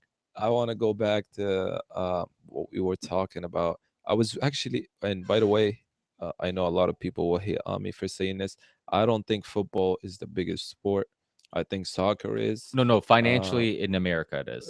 In the okay, world, it's obviously that's a soccer. different Yeah, yeah. story. But that's what I meant. I Um, meant in the country we and live in. we're not just talking about football. If you're into shooting, like my buddy John is, he goes on the weekends. That's all he does. Shout out to John. Shout out to John. That's all he likes to do. Whatever you like to do, what we're trying to say is, especially in the sports, I think performance enhancing drugs, um, they're not fair to us as viewers. I don't Yeah, but understand how can you go. play, and I'm not saying everybody does it. Don't get me wrong. I'm not saying everybody on the Celtics team does it, or LeBron James, who's a physical specimen, does it. I don't know if he does or not, but I like to think that he doesn't. My point is, it should be just plain basic. This is my job. I need to do it. I don't need any performance enhancing drugs to do it. Um, and that's the way it should be done. But what the hell is a performance enhancement drug? Like, well, one thing we have to take in consideration is the fact that uh everything is, of course, my wife showing up with my son. What? We got a little Hey, guy here. Buddy, you want we're on the air. You We're want gonna bring in be a on the little show, bud? guest. We're gonna Can bring you in, make sure he doesn't touch anything? Come here, bud. We were watching you guys live, and he goes, "Dad." What do you think, Gina? How am I doing? I think you're doing good. Ricky was busting your chops in the beginning because of the mic, but I think you're doing fine. Hi. Well, it was just He's just afraid I'm gonna take over one day. That's all. Melissa and Des are here too. Melissa Chapin and Des. Shout out to Melissa Chapin and Des, who are chilling with my wife while I do this podcast. Whoa. Oh. It's okay. They wanted to come down too, but He already broke one of my acoustic guitars. He can break another one. It's okay. It's Hey, not that one. That one's pricey, babe. Can you? he He just wants to pick. Okay. He wants to play. Oh, babe, Come on, Ricardo. Let's go back upstairs. you want to play everybody? This is my my adorable son, which actually, weirdly enough, a lot of my guests have commented on a lot. I've started a lot of shows by people saying, you know, how freaking adorable your son is. Let's hope he takes after his mom, folks. His dad. Hey, what? Hey, babe. Where are you going? I'm just going to get Gino. Very No, not down here. Yeah. No, babe. We like we're doing a podcast. Okay, whatever. Come on, Ricardo. Daddy doesn't have time for us. Make me You feel like an hear that, asshole. folks? Hey, bud, Come on, Ricardo. Come on, baby. Yes. bring the guitar up with him if he wants to play it. Okay, we were We're in at deep conversation. Performance enhancing drugs. Yes. Come on, Ricardo. Come on, baby. But This is just a 5 okay, minutes so time so out, we'll folks. we'll yeah, well, I'm gonna have to cut this part out. But yeah, I think don't when it comes have down to to. performance enhancement drugs, I think one thing we have to take in consideration is the fact that we have to define what a performance enhancement drug is. Babe, I think Uh, anything that stimulates your body. I mean, coffee is a performance enhancing drug, isn't yeah, it? oh, absolutely. That's kind of my point. My point is, I'll cut out the screaming when he realizes he's being taken away from his father. This is just like if DSS was It won't- taking him away. It won't be long, folks. But thanks. I have to thank my wife for the interruption. This is how serious my wife takes my show. It's It not serious at all. So good thing she wasn't down here when we were talking about the Kardashians or the strippers. or the strippers. But yeah, I think that's the thing that's really important, is that we have to take in consideration what is a performance enhancement drug. That's such a subjective like debate or point to make, because the thing is that a performance enhancement drug could be like sometimes people will do things like they'll train in Colorado really high, you know, so and then the air's really thin. It changes how many red blood cells you make, all this other stuff. I mean, that's a performance enhancement. Caffeine, Natural. but what's You're natural? not putting anything in your body. This is just higher elevation. That's why people, let's Yeah, say but so from, caffeine's a performance enhancement, and you're putting something in your body. Is that considered natural? Would that be considered okay? Would that? I breathing mean, air isn't you're not putting anything in your body. That's the basic necessity of life. no, I get it. Coffee, But what I'm you're- saying is you're enhancing your performance by this living in an unnatural place. Like, you wouldn't naturally be living there if it wasn't for the People who the love benefit. ski. That's why we live in Colorado, I think. No, but I'm saying that if you go to the train at the highest point in Colorado, I'm sure there's some people who live there, but if you as an athlete, you wouldn't be living there. You're doing it for the performance enhancement aspect of it. okay, so even that, okay, I get your point on that. Like, okay, you're still you're changing your location, but you're not really adding something to your uh body. a, a, a, outside substance to your body. But how do you explain caffeine? How do you explain vitamins, which comes from food? How do you explain, okay, if you're dieting, okay, and if I'm really good at dieting, so I get the amino acids I need, the protein I need for recovery, this and that, my food has become my performance enhancement compared to somebody who doesn't have a good diet and is sore longer than I am, so he can't train as hard every day or can't perform as hard as me every day. Like, that diet has become a Let performance me enhancement. ask you a question, and you probably know about this more than I do. But 30 years ago, how long has football been around? 50 years, 60 years, whatever. Uh, were they taking anything back in the days? Yeah, Were they I'm had sure they were. access to it? Yes. Diana ball, which is D ball, whatever, that stuff was legal at one time. A lot of these things are legal before they eventually are like, oh shit, this needs to be taken off the market. Then they take them off. I remember when I was working out back in high school, and there's this stuff called Superdrol, and it was basically a legal steroid, and everybody who was taking it was getting huge.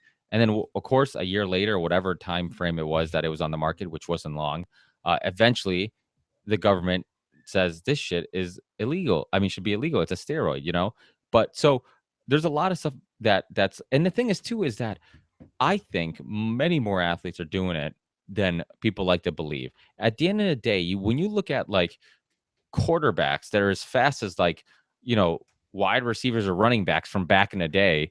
Like there's guys who are 280 pounds who are faster than guys back in the day who were 180 pounds. Yeah, I yeah. mean, naturally, your body, anybody who's ever lifted weights, anybody who's ever dieted, anybody who's ever done powerlifting, whatever, it is almost impossible to get these sizes and get that much muscle mass at as young as they are. Okay, because your body's still developing. These guys are coming out of college and they're still young adults. I mean, their body's still developing. The fact that they have traps like crazy right out of high school or freshman year in college, like that's not, your body hasn't completely developed as a male. This idea, like they say that that thing that women like to remind us that men mature later in life than women.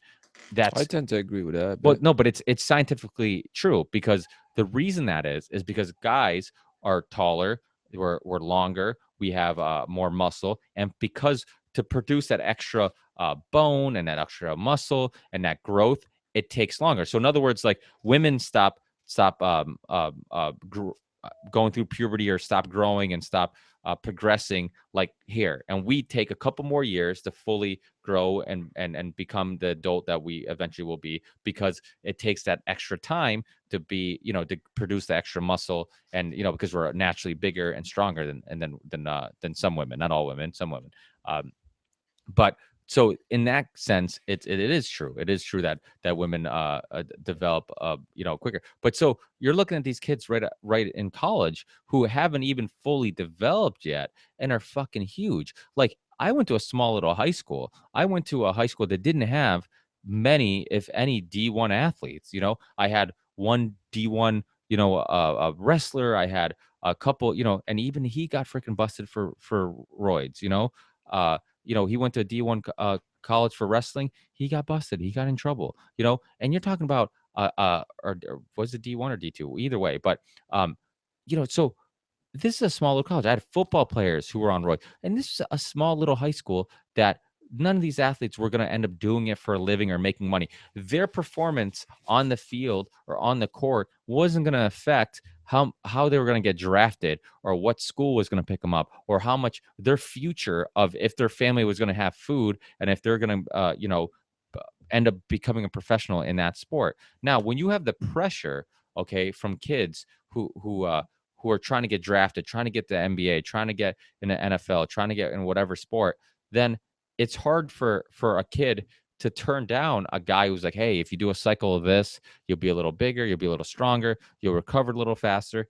I have no doubt in my mind that there's a really good chance that people like LeBron and Dwight Howard, these guys who have shoulders that are abnormally big, and because that's usually the first giveaway. Anybody who goes to the gym and works out, you see somebody who's on the juice, one of the first things you notice is how big the shoulders are, because big round shoulders are very hard to develop. I mean, just you can work out on them so hard just to get them really like the real big round ones like you see on some of these juice heads, like that, really hard to develop. And these guys, and nothing against people who want to do juice. I did a cycle, a senior year, and I did a cycle after senior year. When I remember my first year working construction, with lifting weights, trying to continue lifting weights, trying to continue playing basketball, and then my first year actually working full time, my body was just beat up. I couldn't sustain that, and then I was still partying a little bit, so I couldn't. So I was doing, I did I always actually did injectables, to be honest, because the fact that it didn't have to go through my liver and it was toxic to my liver. So it was just, for me, it was just safer to directly shoot it up because of the fact that, it's not going through your liver. I'm not saying that, I'm not trying to tell people that it's safe. Right. I'm just saying it was a safer alternative. And so because of it, and I was drinking, so you don't want to end up breaking down a steroid through your liver and drink. Yeah, It right. really fucking kills your liver. And I know people who've done that, and they've had hangovers that last like a week and a half because their liver is so broken down that. And I'm not saying hangovers like you can't get out of bed, but for a week and a half, you still feel foggy, you still feel blurry, you still feel like you're still recovering, And why is that? Because your liver's so fucked up. Your liver, you just beat the shit out of your liver. But anyway, so my point is that even in a small high school like mine, who didn't have any athletes that were potentially going to be professional, there was use. And you don't think there's drug use, steroid use in these D1 schools and these, of course there is. And especially, and you see it more in the sports where strength is more important. Now, in basketball, there's probably less use of it. Why? Because a lot of it's about skill and agility and shooting, and steroids aren't going to help you with your shooting ability. Right. It's not going to help you with making you a bit better dribbler or better decision maker. Now, when it's football and it's when your one job is block the quarterback or run as fast as you can, before the quarterback throws you the ball, then I think that it's much more beneficial and it's much more likely, you might dibble dabble in that shit. What about MMA? People get caught all the time. Brock Lesnar obviously was the big one recently. John Jones, Mendes, I think, got in trouble. It's so many guys are getting, and they just, and before Silva, Anderson. So yeah, but it's funny because I think he was one of the ones who said that it was a dick pill or something like that. He bought some rhino pills from you or something, and then he got. But what's? I'm joking, but honestly, that does happen. A lot of these dick pills, right, they don't put all the ingredients on them, and that's why they constantly keep changing the names because they'll get banned, and then because you'll find out that they actually have a steroid in there, or there's actually Viagra or whatever the other one is, Cialis or whatever. Cialis, yeah. So it would have a substance like that or similar to that in it. So what ends up happening is people end up buying it and then, taking something that's, getting a substance that they didn't know was in it. Now, they've actually had, and I can't recall which MMA fighter it was, but they had an MMA fighter where he swore up and down that he did not take the substance that he tested positive for, right? So USADA, who tests the MMA fighters, went to a GNC, bought the whole store worth of that product, right? And tested every single one of them to see if he was lying. He's like, all I took was this. And I didn't take anything else, and it's not on the ingredients on this product. They tested it. Come to find out, that product or that ingredient wasn't listed on there, but was in the product either. And sometimes that's the case because if you're a supplement company and you want to be like, you know what, if I put a little bit of this, in the formula, it'll work a little better, and I don't have to tell anybody or whatever. And I'll sell more. Where's the supervision? Or in some cases, what ends up happening is that they end up also being formulated in a lab that they also formulate some other product that does have that substance. So no difference than like my buddy Marcio, his daughter has a really bad peanut allergy.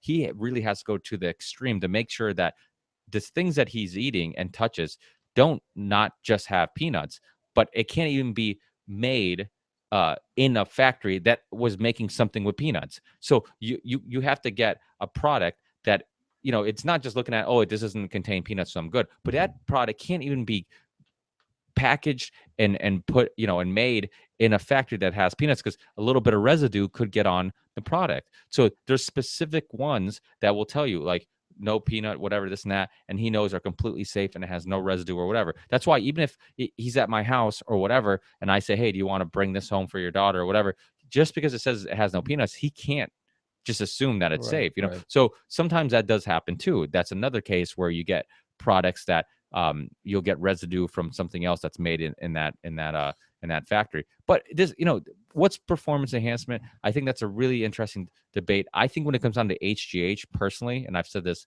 numerous of times, I think it should be absolutely legal. I think people should Legal? have legal, and I think people should have the right to use it, because HGH alone, okay, is not a performance enhancement in the sense that it doesn't make you bigger, it doesn't make you stronger, it doesn't improve agility, it doesn't do HGH. All it does, it helps with recovery and it helps everything, because what people really use it for, you can get it at anti-aging places. So if you're filthy rich and you live in Hollywood and you see people who are fucking 70 and look like they're 30, a lot of them are doing HGH, because what HGH does, it helps rebuild your cells. It can make your hair look healthier, your joints better, because you produce HGH when you're going through puberty, right? Now, your body stops producing it. The reason why Shaq is 7'3" and I'm 5'11" or whatever, is because of the fact that his body produced more HGH when he was growing than I did. They give HGH to like dwarfs, like for people if they think that they're gonna be shorter than normal. They'll give HGH to kids to kind of get them to a more average height. So that's all it does. It helps rebuild things and stuff like that. Now, when you're a professional athlete, okay, and you're having concussions, you're having tearing ACLs, and there's a substance that will help you recover from your ACL tear a little quicker, so you can make money again, so this team doesn't drop you, so then the next team that picks you up doesn't say, oh, you're always injured, so we're not going to pay you this amount of money. It has to do with the basically the how much money you're going to make, your income, the ability to feed your family and and have a home and all this stuff. And don't get me wrong, I don't feel bad for the huge professional athlete who's like making millions anyways. I don't feel like he's struggling to feed his family. But I'm saying, like, there's a lot of mid-range athletes, okay, especially in football, who get hurt, get dropped. These guys don't have a college education. They call them student athletes, but most of them were just athletes. They didn't have to show up to class, or they never finished getting their PhD or diploma or whatever they were majoring in. And so because of it, you're stuck without a career, because now you got hurt and you have nothing to fall back on. So if this substance can help with these kids to recover quicker and possibly pursue their career, and yet it doesn't give them an unfair advantage, because all it's doing is if because what they should do is, at least I think they should legalize it for use during injuries. So in other words, if you get hurt, they should let you use it to help you get back on your feet, and then they should make sure you get off it. If that's one idea of how you can kind of regulate it, so people aren't using it and you don't have this epidemic of people using HH. But the thing is too, is that, do you have to regulate everything? Are people smart enough to make the decision? Caffeine gives me energy, but I know that I can't just have 20 cups of coffee all day to try to get maximum performance, because I'm going to have some long-term effects on myself. My heart's going to be fucking pumping like a rabbit, and I'm going to, and eventually it's going to have some health defects on me. Well, I think that even if you don't regulate HGH and some of these other substances, people will probably do just enough, where it's probably healthy or not healthy and not going to have some long-term effects on them. I mean, are there always going to be crazy people who just, do we know people who have 10 cups of coffee a day? Yeah, there's always going to be people who get addicted to things and overdo it. But, I think for the most part, people can do things in moderation and that type of thing. So Here's my 2 cents on this. I think personally, this is my personal opinion. Um, anything that anything performance enhancing that you take into your system is not fair to me as a viewer. It's not fair to me as somebody who yeah, but plays the game.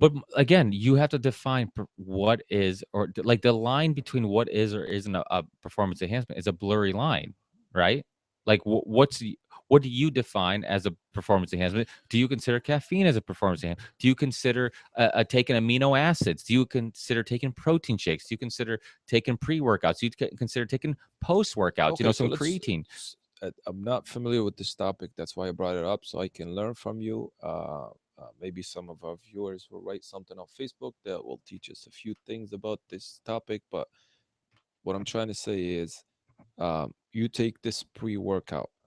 It does something to your body or your brain or whatever it is that makes you perform a little bit better than you usually do beyond Yeah, your but limit. what's usually? There's a baseline. Let's say I play soccer. I know how much I can run. There's a certain threshold where I just can't do it. Yeah, but Let's say, but is that baseline based on getting enough sleep, eating the right diet, all those other things right, they that add to it. also are performance enhancement? Like if I make That's natural performance enhancing. If I'm taking this pre-workout that's loaded with, what do they load them with? Caffeine, creatine, nitric oxide usually, okay. which helps bring more blood flow and oxygen to your muscles, which helps with muscle fatigue. So let's say I play basketball, you play basketball, you take a scoop of this pre-workout. Of course, you're gonna outperform me. How That's is not that fair to me or fair to the guy who's well. paying? Would it be fair if everybody could do it? Because you Then can. everybody is on the same But some playing field. Yeah, but Right. I'm saying everybody can buy pre-workouts, right? Why do some people choose to and some people don't? Like why, like where do you draw the line where it's like, okay, one person can do it if the other person chooses not to. Okay, I can go for a jog every morning at 5 in the morning, right? And help my endurance. You can choose not to, but we both have the ability to do so. So is what Natural. I mean, uh, look, uh, I get what you're saying. Like this idea that like anytime there's a outside influence, let me say this. but food is an outside influence. Like what is natural? A lot of these substances that, for example, proteins, amino acids, that stuff exists in food. All you're doing is extracting it from food. For example, whey protein. Everybody knows what whey protein is. Whey protein is called whey protein because it's the whey of eggs. Okay. Now, is that a performance enhancement? Because all you're doing is instead of going through the trouble of making eggs every day, you're just mixing the powder and you're getting your protein. And for example, most protein supplements also have a lot of amino acids that help with recovery, help with breaking down the protein, all that stuff. And so you're getting amino acids from that. Now you can also get amino acids from red meat. Now, and because I'm getting it from a shake compared to just eating a steak, like what's the difference? Why why would one be okay and one not? Okay. I don't want to throw out any names, so let's say Usain Bolt, fastest human being on earth, right? Uh, there's no one that can match his speed, but everybody behind him, I'm not saying he does or he doesn't do, but there's people who are just genetically, or they're just born like that. Lionel Messi, Cristiano Ronaldo, Michael Jordan, Muhammad Ali. Yeah, but you know what you find about a lot of these people is that a lot of them that we just assume were born like that, when you end up hearing about their lives, a lot of them were hard workers. And a lot of them, But that's what I'm trying to say. they put in their They time. worked hard for it. They struggled. They sweat. They did all they had to do to become where they are. Plus, you have to be gifted. I mean, you can't be Usain Bolt without being gifted. Nobody has caught to the guy yet. Now, but what's and there's a great book that what is it called? The Gifted Gene. I think that's what it's called. And it talks about hardware against software. A lot of that stuff is what's your sport and maybe something, because for example, a John Stockton or a Larry Bird, right?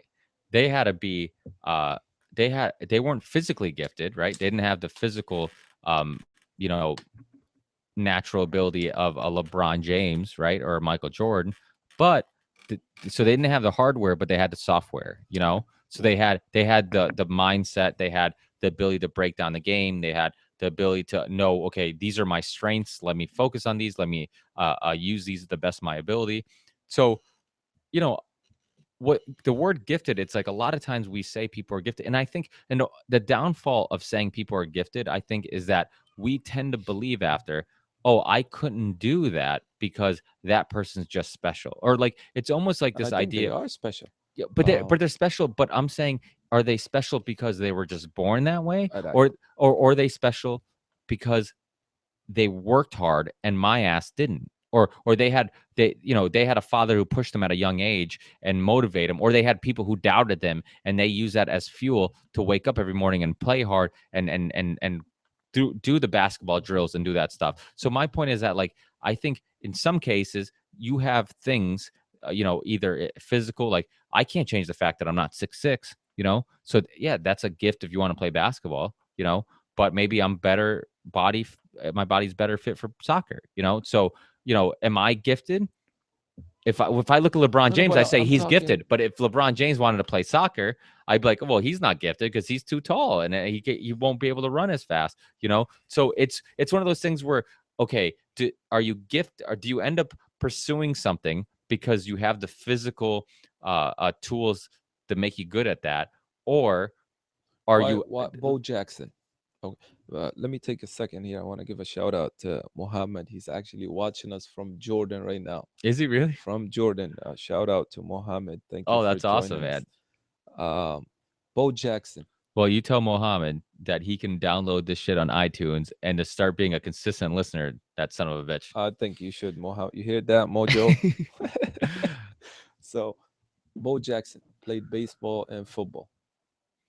That Yeah, okay. he was. Gifted or not gifted? Worked hard or not worked hard?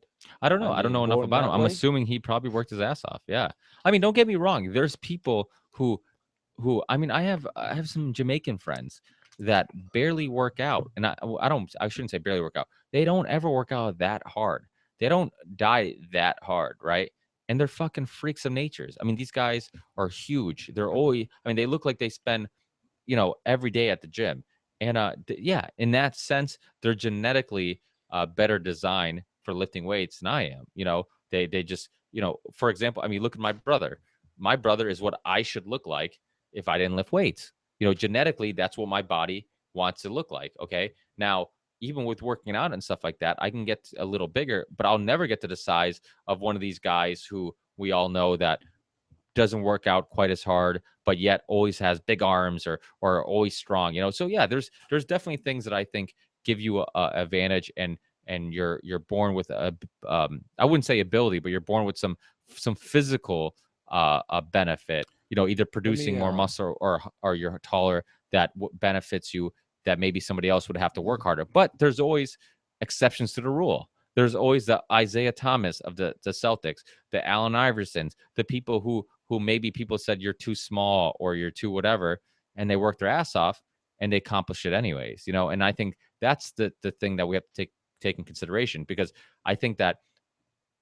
So I guess my point is that the harm in talking about people like they're gifted and not really knowing if it was just naturally gifted athlete or they worked hard for it, is that it ends up not motivating people to do the same. So you look at somebody, it's no different than looking at somebody, like there's this good book called The Straight A Conspiracy, and the idea, and it's not a conspiracy theorist book, it's a book about the fact that there's this conspiracy, I guess, conspiracy is probably the wrong word, but we tend to believe that that person's good at math because he's just a math person, and I'm not good at math because math's not my thing. So it's this idea that, like, oh, he's just gifted with math, but that's not true. The truth is, he, for some reason, was attracted to it. Either somebody taught him it in the right way, or he had some hobby that the math skills were beneficial to, so he got good at it. But if I put in the same time, same effort, I would be equally as good at math as him. So it's this idea that we can all, there, and some things is maybe he has photographic memory, maybe he has some ability that helps him. That's a gift. That's something that not a lot of people have. But Let me in say this. general, being good at There's math is something that we can all accomplish if we just put in the work to but do so. there's this thing that I'm not saying it. It's out there that Asians are better than I'm not the saying. rest I of the love how you're world. like, I don't want to offend anybody. I'm new to this podcast thing. I don't want. No, not to do this podcast, but that's who I am. So get used to it, folks. Uh, Asians are better at math than probably the rest of the world. It, and they consistently prove it Well, all the time. some stereotypical themes. I think there's a little truth Now, to it. does that go back to, let's say, when you go to Japan or China, they actually have schools. They're like military complexes here. They teach you math from when you're 7 or 8 or 9 years old, whether it's true or not, but that's what they do. It's actually just a complex for teaching you math or teaching you physics or teaching you operations. That's what they do down there. So, uh, is that a gift or is that because they were taught that way? I tend to agree with you that maybe if we worked hard, we can all be on the same level. But my I point is, just personally if believe if you take an American kid, put him in that Asian environment, so pretend he was adopted by an Asian family, which is usually the opposite. You have American family adopting an Asian kid, but if you have a Asian family adopting an American kid, and he goes to Asian schools and he grows up in that Asian education system, he's gonna like Asian food. He's gonna like he's gonna be just as good as math as his peers. And why is that? Because it's not the Asian DNA or genetics that's making him so that that way. It's the system that is molding these type of people. You know, it's no. I mean, why do okay? You're Lebanese. not to stray Why off do a lot of topic here. Lebanese people have convenience stores? Why? I mean, are you guys just good at selling conveniences? We're good businessmen, But why is that? gifted. We're one of the few and only special people that are gifted. As he offends the rest of the world. Uh, But my point is that like there probably is something in your culture, something in your upbringing that prepares you or makes you better for that thing. Part of it is your environment too. I mean, it's what you surround yourself with. You know, most of the Lebanese people here have convenience stores. Surrounded myself with them. I learned the business. That's how you do it. You're in construction. Most of Portuguese people are in construction, Yeah. and that's, it rubs on you. You brought up a good point here that might solve the religion problem in the world. You said if Oh shit, we are fixing the right, we're world. fixing the world right now. It's getting late, folks. We're getting tired. It's been a long week, just like every week. Here's the deal. You said if an American kid was adopted by a Japanese or a Chinese family, they take him there, he's gonna become good at whatever they're good at there. What about let's say what do we have? Three, four major religions in this world. No offense to the rest. What if four kids were just raised on an island? Let's not say a parent is raising them, whatever, robot or whatever it is. What would the religion be? What would they know about right and wrong and who's heaven and hell and is this right or So is you're this my saying if you religion? were on an island and you had nobody to tell you What's right and what's what's wrong? wrong, I think one, you would still know what's right and wrong. I think that How would you figure it out if nobody taught because it I to you? think that we've already figured it out without. I mean, you look at it, the same religion. You know, first of all, there's always been people making moral decisions. There's people who decide not to kill that person or to help that person, and this is even prior to our typical three major religions. The Abrahamic religions. I mean, people were making moral decisions before that. There's good people, there's bad people. Uh, why has our perspective on those same holy books changed throughout time? I think as we've become more civilized, I think as we've become better thinkers, and I think we've just understood that okay, when I help this person, I feel good. When Well, I some don't, people don't. when Some I know, people don't even think or act to help or to each his own. well, no, but this is the thing is that I think okay that the in general for the most part when you help somebody you feel okay. Christmas, for example, okay, obviously my listeners know I'm not a religious person by any stretch, but I like at least the thing I like about holidays, even if I don't believe in the holiday, I don't believe in the origin of it or whatever. Like what I like is it reminds people because so much of the society that we live in and so much of what we do is about how do I get ahead, that we don't we tend to forget that how much we enjoy giving. Okay, so Christmas comes around, and what do you always hear from people? Like, oh my God, I want to buy them this, or I can't wait to buy them that. Like, it's this enjoyment in getting people something and Well, now and getting them and finding happiness in somebody else's let's happiness. just not talk about Christmas. I mean, let's go to the Middle East.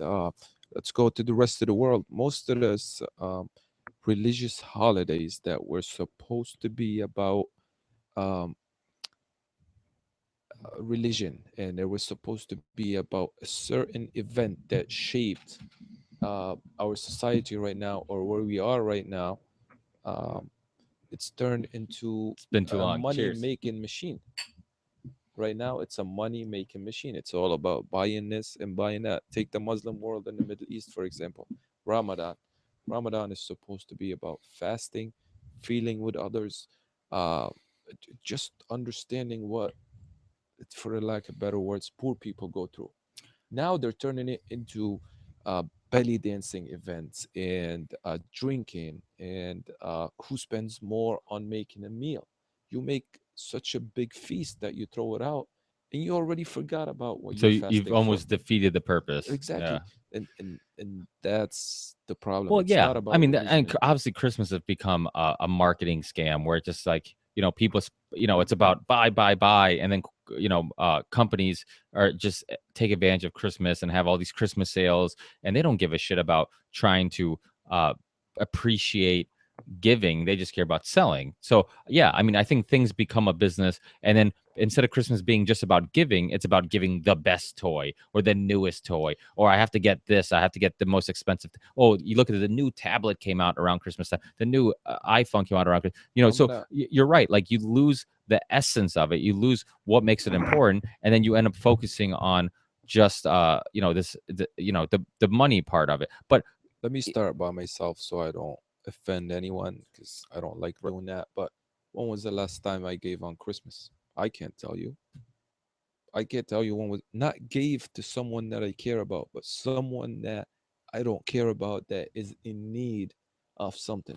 so you're When saying like, and all I'm trying to say is, forget Christmas, Thanksgiving. When was the last time you shared a meal with someone that needs it? And I'm not asking you, I'm talking about me. If we start with ourselves and we branch out, we might make a difference. well, yeah. I mean, this is why the show is called The Ripple Effect. I mean, it was named The Ripple Effect, and I'm sure my listeners are probably like, I've heard this 100 times, but it's called The Ripple Effect because I truly believe in the ripple effect. This idea that you can do something good for somebody, and because of that little bit of hope that you gave that person to society or humanity, he's going to be a little nicer to somebody else, and he's going to be a little nicer to somebody else, and he's going to be a little nice. It's no different than, okay, I wake up in the morning, I go to work, then my wife calls me, she's all pissed off because I left the fridge open or something like that, and she calls me all rip shit.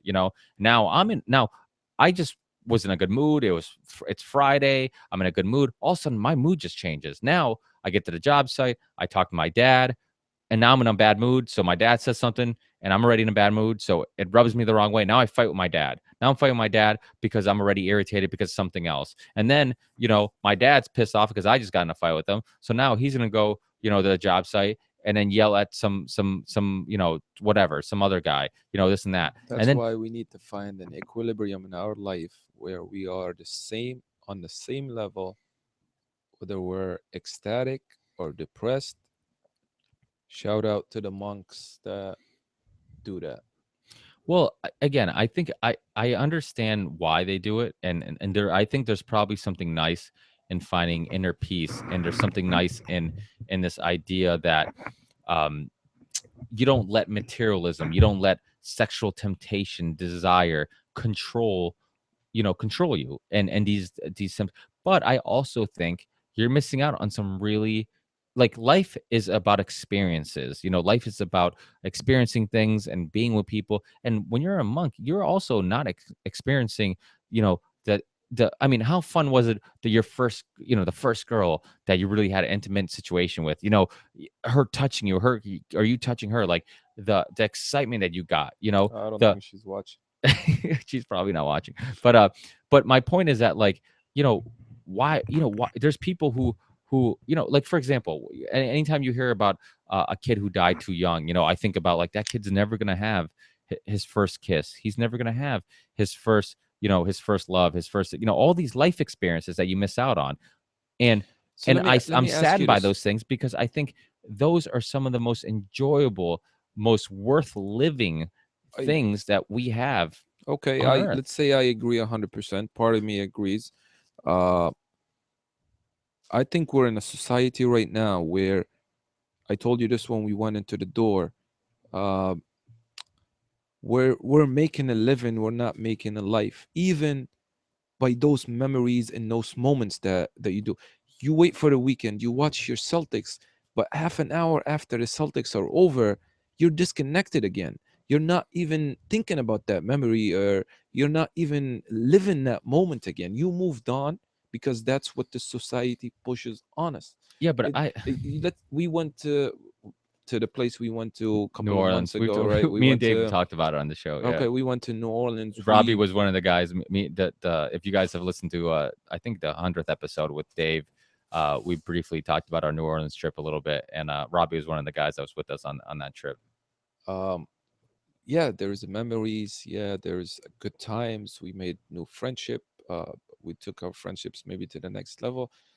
But Sounds like we had gay experiences. how? No, that wasn't gay by any means. Plus, his wife is watching right now, so let me say he behaved, and I behaved too. She believed you until you said that.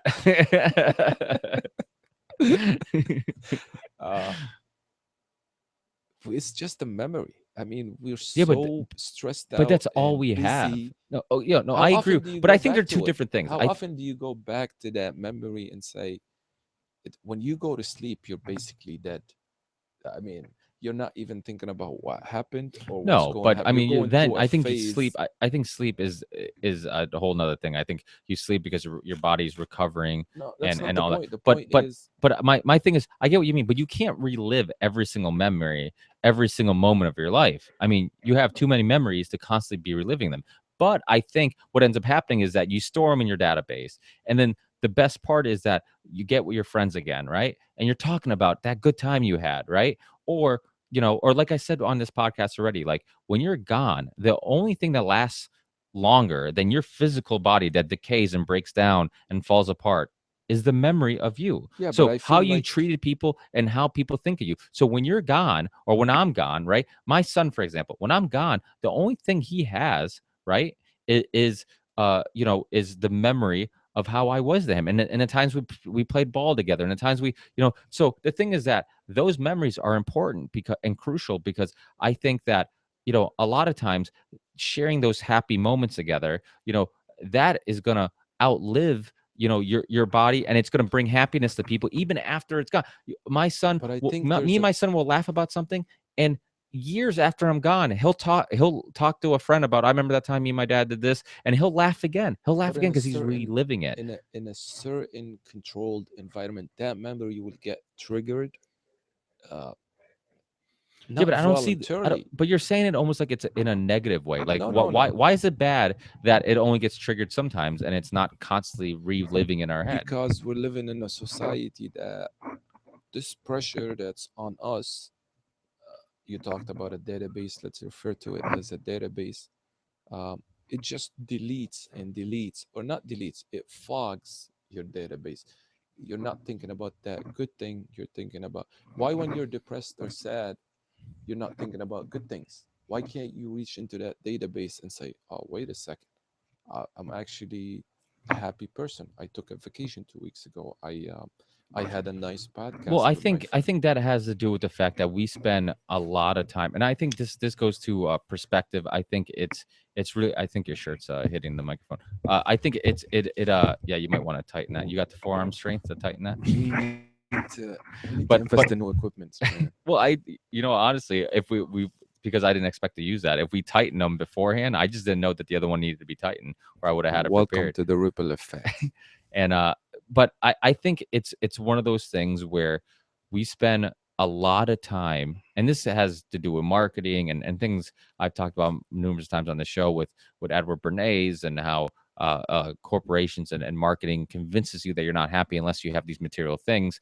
But I think that we have been sold this idea that if you don't have this material thing, you're not happy. That we're so focused on capturing these things that we don't focus on the things we do have. So in other words, instead of focusing on the things we don't have, if we focus more on the things we do have, like Marcin, for example, he was listening to the show. He text messaged me a little meme or whatever, and it showed a guy in a car with a guy on a bike saying, "Oh, I wish I was him. I could drive anywhere."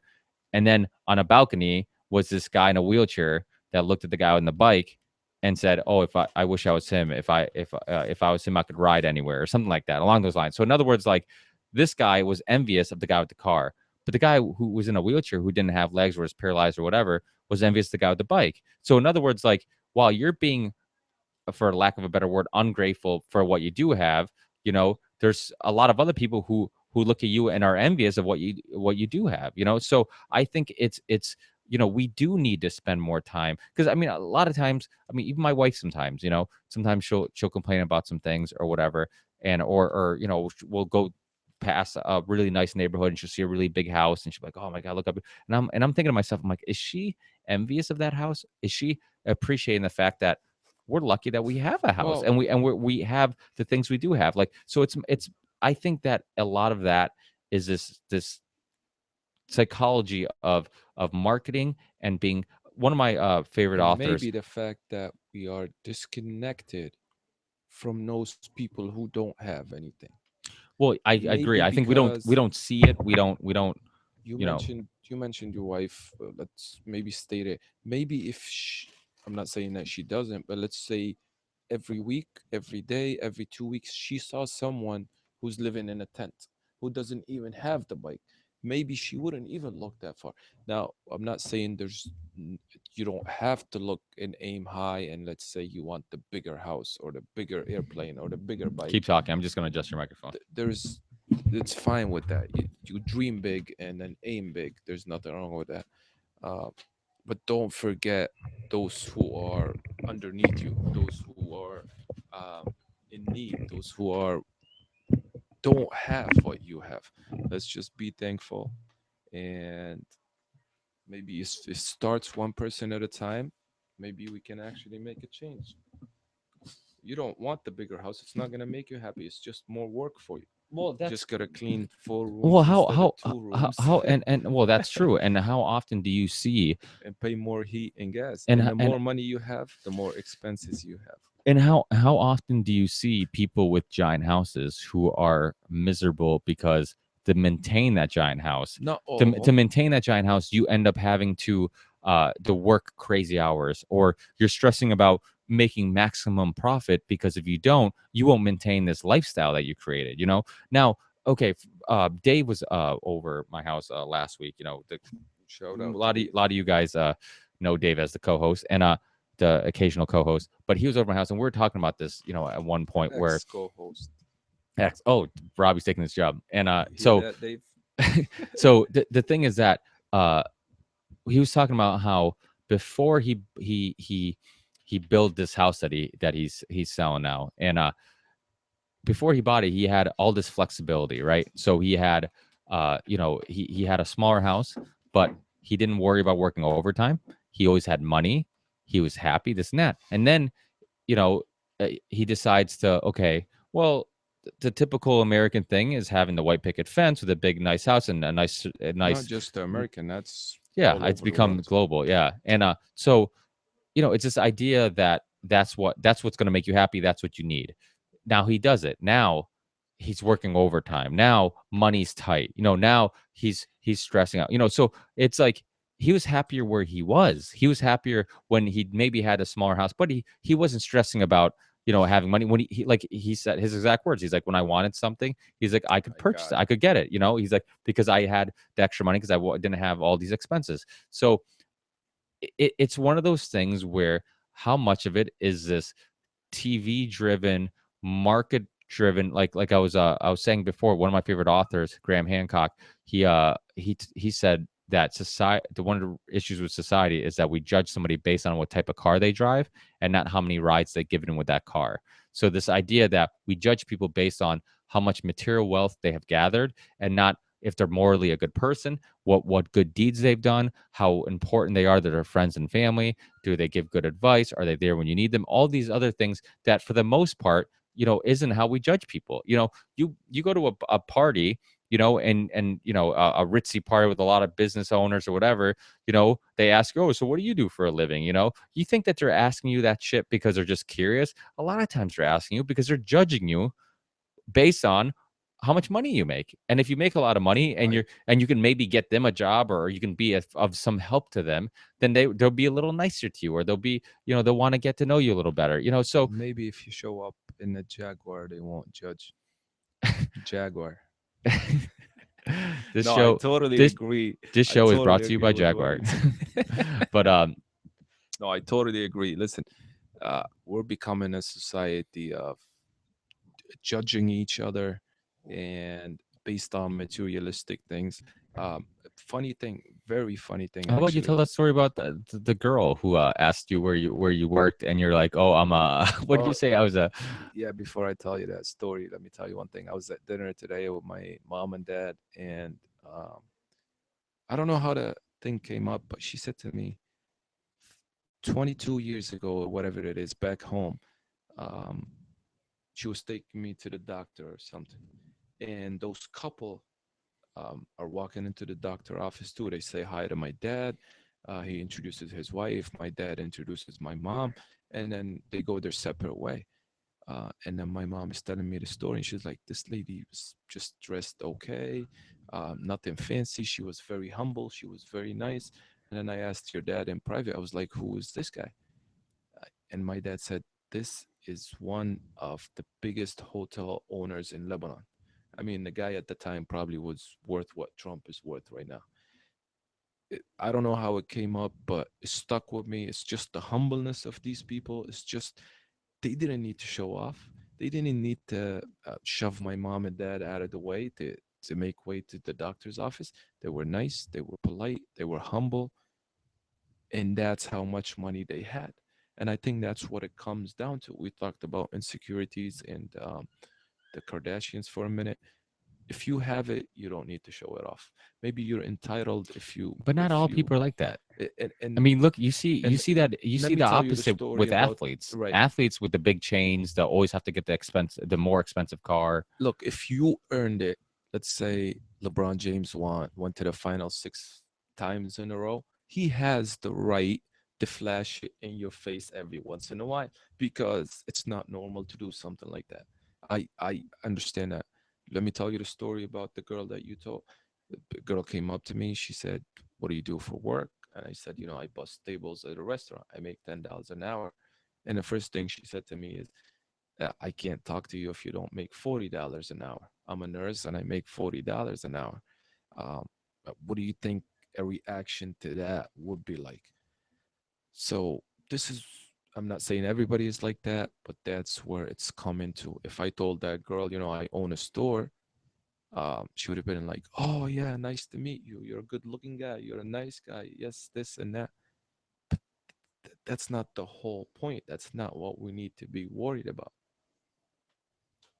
Materials, money, envious, jealousy, and chasing a dream, I guess. That's where we are right now. No, I completely agree. And I'm gonna go live on we're live on the Ripple Effect Podcast Facebook page. So say hi, Robbie. Hi. Peace. I've never used this feature yet, but I've hey, if you never guys used are watching on YouTube, then and if you're not, if you like our Facebook page and you go on our wall, you'll see the link to our YouTube channel. So check it out. and please That's all I'm hit gonna say for now because I don't want to hold my phone while we talk. So please hit go the on our like YouTube button. channel and listen to this conversation live, and it'll be uploaded probably within the next 48 hours anyway. So if you miss it, then you'll be able to download it anyways, and you'll get to hear all Robbie's touching of the microphone and insulting my equipment. And please hit the like page or the like button on Facebook. Do you ever It's stop the selling one on things? the thumbs up. I'm a businessman. That's what I try to do. I don't even have Facebook. I don't even know how it works. Yeah. I'm ignorant when it It's comes to fun. social media. How old are you, Robbie? Let's keep that discreet. Okay, so let's just say you're a millennial. You're in that age. So how are you a millennial and not have Facebook? Did you was that a conscious decision not to It have one? was Because you're what I think like I think there's less.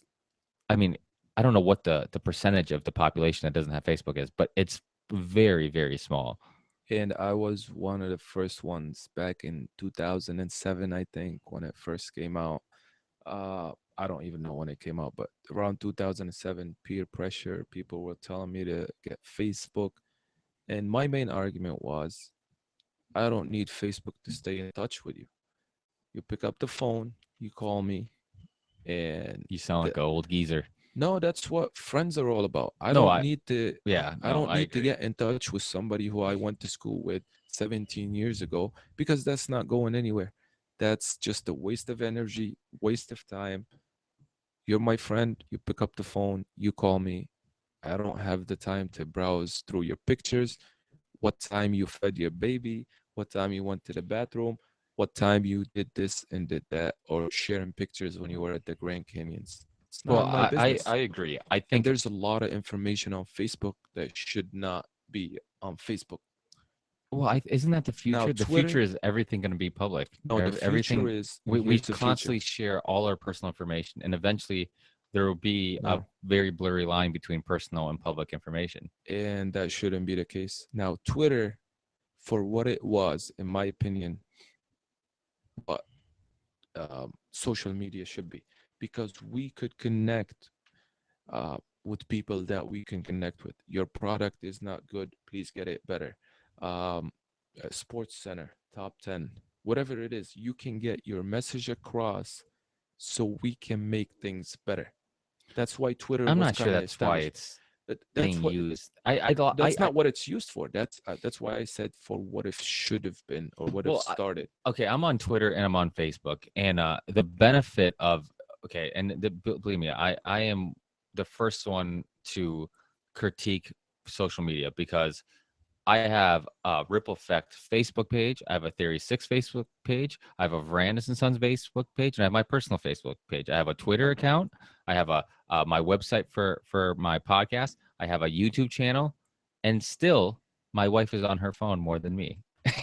So my Well, point I is mean, no, but this is my point. My point is that there's people who spend a lot of time on there, using. I mean, basically who knows, browsing through pictures, browsing through stuff. So you end up doing all this stuff, like, and then you're missing out on this, right? Because it's like this idea that you're looking at this phone, you're in this virtual reality. Like I made the case, I think I was talking to somebody earlier today. I was like, we already live in a world where people would rather be in a virtual reality than the regular reality. Because, and I'll prove it to you, if we went out after this podcast, we go out, go grab a drink, right? There's going to be a group of girls or a group of guys. I can't just blame girls for it, or a group of guys who are all staring down at their phone and they're not talking to one another that's like we are. including me and you.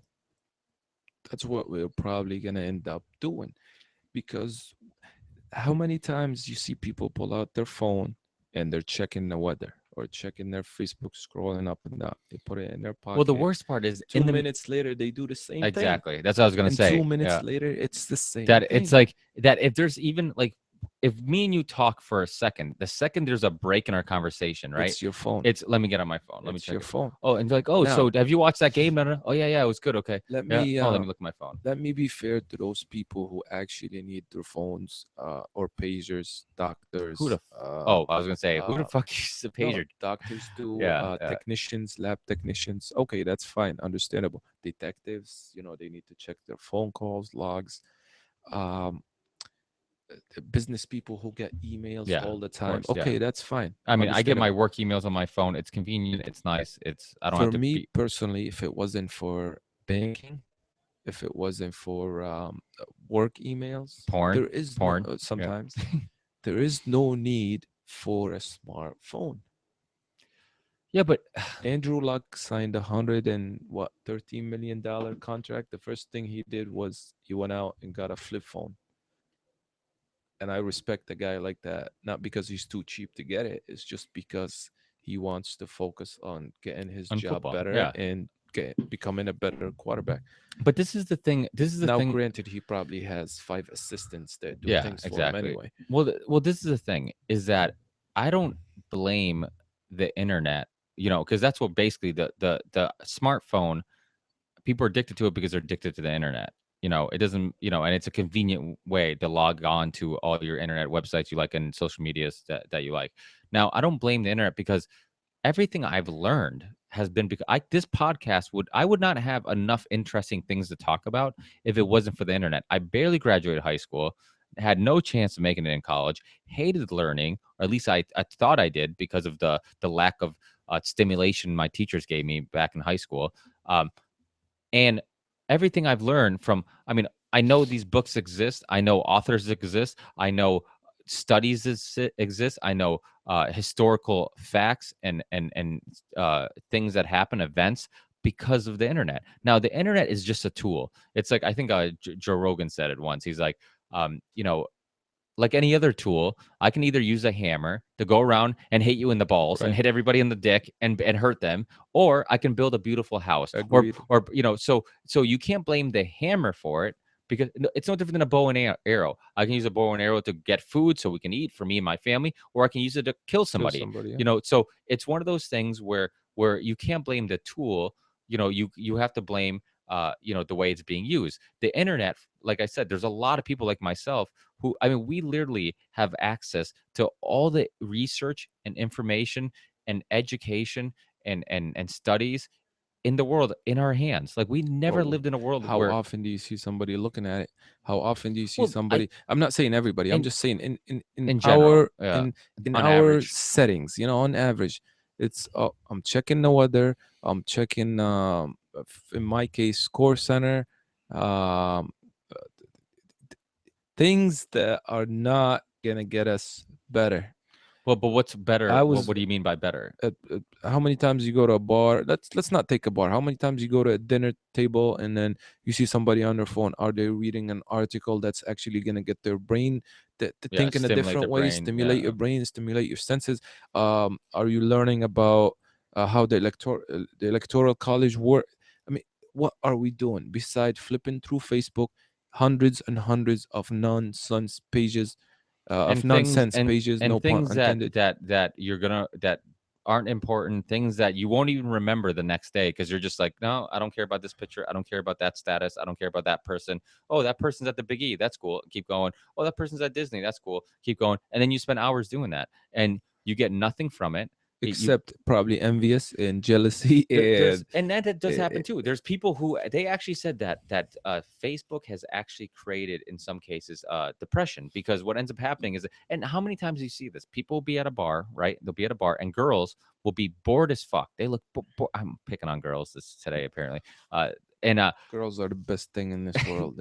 uh so they'll be bored as fuck, right? And then all of a sudden they're like, let's take a picture. Then they take a picture and they're like, It's let's called the selfie, Ricky. yeah, I know what it's called. But my point Thank is you. that they take this picture and they're smiling and they look happy and they look like so when you see that picture pop up on Facebook, I'm like, yo, those chicks are having a good time, man. Like they're having a good time. But then if you're standing next to them, you're like, those bitches weren't having a good time. Right. They're on their phone the whole time, bored as fuck. And now they're taking this picture. So what ends up happening? That person like me who stayed in on a Friday night or Saturday night, I'm bored. I'm going through my Facebook feed and I'm like, oh shit, look at these people having a good time. And I'm bored as fuck. Like, what the fuck, man? Like, I'm unhappy and I'm, so that is, I think, one of the downfalls of it is that you'll be envious of things that aren't really reality, but it's the perception that people want to put out there. And the thing about the internet is that you can put any perception you want. I've seen situations, okay? I've seen situations where in private, the privacy of their own home, I know they're in a dysfunctional, miserable relationship, but on Facebook or whatever, Instagram, wherever, I'm not even gonna have an Instagram page, but on social media in general, Snapchat. you'll see this couple smiling, they look happy, no, and you'll be like, bitch, that dude's cheating on her, and she knows, and they're fighting about it all the time. And now they're on Facebook talking about how in How love much they they are, love each other, yeah. and then they break up, and you're like, oh, I wonder what happened. They look so happy. No, they weren't happy. They're putting out the perception that they're happy. So I think that you can create this persona, you can create this perception, and the problem with that is there's a lot of people who might be living in their reality and be like, oh shit, these people look happier to me, these people are better off than me, I'm in a dysfunctional relationship and this person's in a happy relationship, maybe I'm with the wrong person, this and that. And it's this fake, you know, And persona. this is what's disturbing to me. Uh, People are using Facebook for the wrong reasons. I don't want to go into it. I've heard it on the news. I didn't dig into it, but you You talk sound like an about old person. That Facebook. no, Oh, they that talk Facebook. about kidnapping kids or Yeah, of course. prostitution rings or escort services or Which I highly um, recommend using Facebook for. I wouldn't know. I don't have it, but I mean things like that are really scary. You have Yeah, but you don't see. have At least I don't see that on my feed. I don't. I think Facebook actually. Don't get me wrong. They censor things, and Facebook. The problem with social media is that it can manipulate what people think. It can manipulate. They've done studies where they've affected people's feeds. Right. They've done studies on how people. How people react to certain things, or can you affect how many like their positive or negative feeds, you know, by showing them more negative feeds or showing them less happy feeds or whatever. Like you can affect somebody else's mood and you can affect their next post, or you can affect, you know, or like, you know, this year you've heard conversations about people on Facebook suppressing any negative information on Hillary or whatever, you know, or you hear about Google, like there's a video on YouTube about how if you type in a like vote for H, for, you know, and it'll say Hillary, it'll finish or something. But if you put vote for T, it'll say something else. It won't say Trump. Like this idea that let me it's social media and internet and stuff like that can affect your thinking, can affect. So the people, those in control, those who control those tools, those resources that we use, also in some sense have some control over what we think, because counting on which websites they let pop up first on Google, or they want to show us first on our Facebook feed, okay, they can control what I'm reading, they can control how I'm feeling, they can control my perspective, my thoughts. And that's scary too, because we assume that it's this it's all computer generated. I mean, there is no human factor behind it, obviously, beside the engineers who design this stuff. But how many times you were online, let's say you're looking for some Puma shoes on puma.com, you move on, you go to cnn.com, and then you end up at, let's say, celtics.com. You would see a banner on the right hand side flashing Puma shoes. That's These not, guys know, and I'm because not saying everything's it's all computer, yes, but it's all designed to know every move you make. They what you decide want, what you might, want, what you might like, need, what yeah. offers they're gonna do. And the thing is, you might not want Puma shoes enough to buy them just from going on the website. Right, But but if you keep now- seeing it and you right. keep seeing, you're like, you know what? Yep. Fuck it, I'm gonna buy gonna them. get You it. know, and it does happen. You're planting the seed. You're influencing people. You're motivating. I you know, a guy who works for me, same thing. You know, but randomly one day, you know, said that he bought a brand new truck, and I'm like, damn. I'm like, you bought a brand new truck? I'm like, how long well, you I'm been like, this thinking seemed like about it? a pretty random decision. You didn't even talk about it at work or anything like that. And brand new truck. And he's like, oh, I was online, this and that.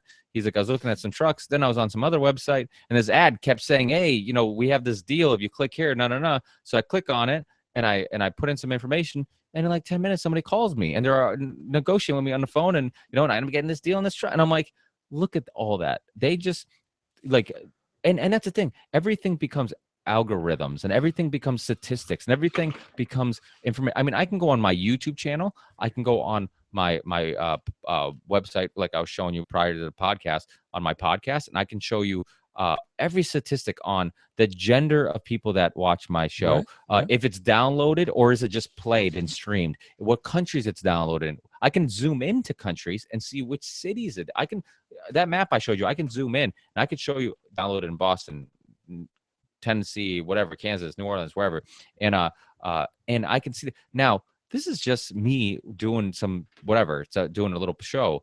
Now, people who have corporations have all those statistics They do that for times a a living, billion, right? and they analyze those statistics. I don't use any of that shit for anything, because I'm just enjoying doing what I'm doing, and I'm not looking to try to maximize it by you know, analyzing statistics. because I don't want this to feel like work. But so they have all these tools that analyze, so they already know what you want, they know what you need, they know what motivates you, they know what what's going to get you to click on something, they know I mean, for example, like the clickbait things, like you're on a website and then there's this article on the bottom that says 10 celebrities that their breast popped out, Right. and it's like they're getting paid for how many people click on that. Right, So right. they use some huge headline that's kind of outrageous or whatever to get you to click on it. And then now you're on there, and then they have something else, and they, next thing you know, you're spending all this time reading all these articles and clicking on all this shit, and they're making money off it, because on those website pages are other marketers who are paying them because you're seeing their advertising. So it's just this ongoing cycle of us being guinea pigs for. And the other thing too, what was it? The Xbox Motion or Move or whatever, like that camera that while you're playing video games, it's similar to like the Nintendo Right, it moves.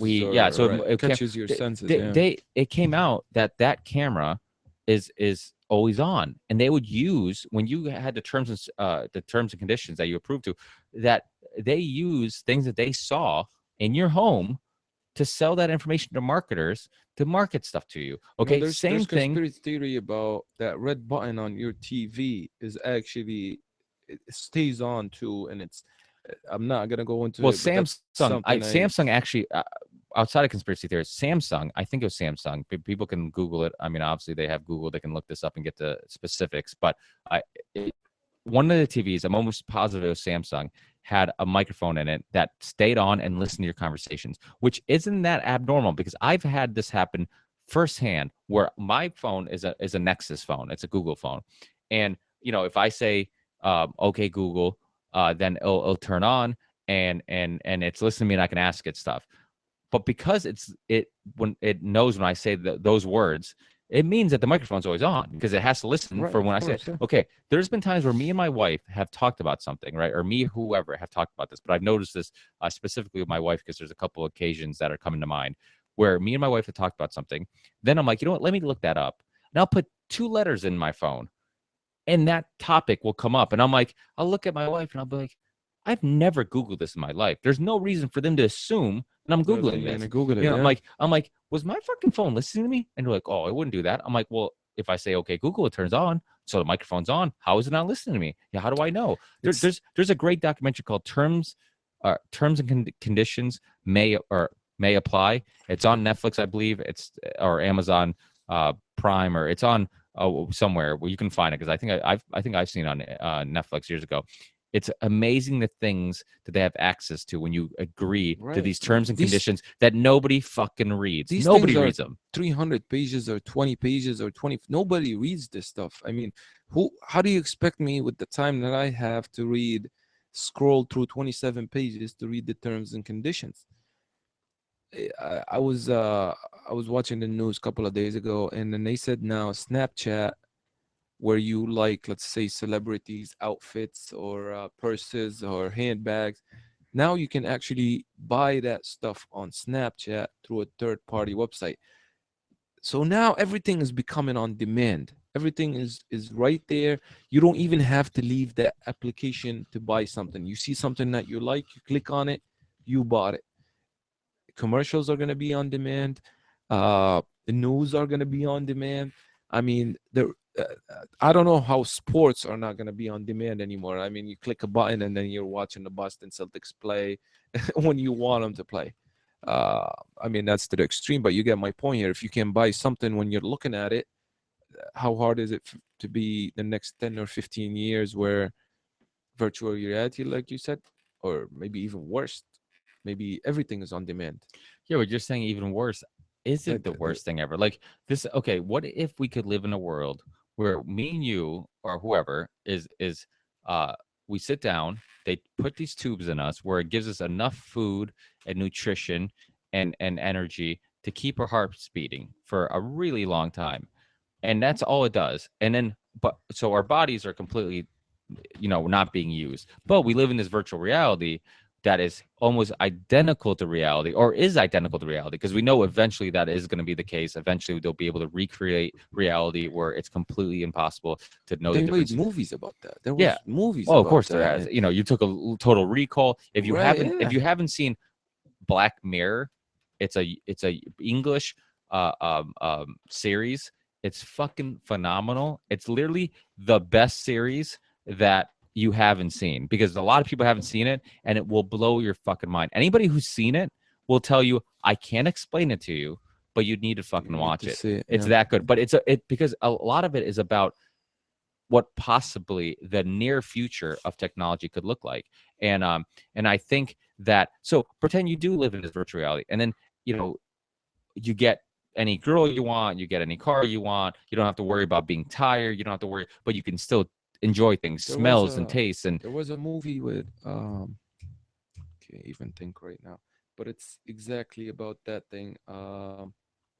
Russell Crowe, I think, or I don't know what it's called, but it's about this virtual reality where it's called The Gamer. I think the movie is called Gamer or The Gamer. And it's about this virtual reality where you get the girl that you want, the house that you want, and you're just sitting behind a computer. I mean, imagine if we get to that phase. I personally, and I'll say this and I'll say it again and again, I don't want to be living in a place like that. yeah, but what I'm saying is that, why, if you can't tell the difference between, okay, let's get a little crazy. Some people believe, okay, if we know for a fact that eventually we will be able to recreate reality the same way, right? The same way, uh, you know, that this reality seems, that we will not be able to tell the difference. How do we know that hasn't been done yet?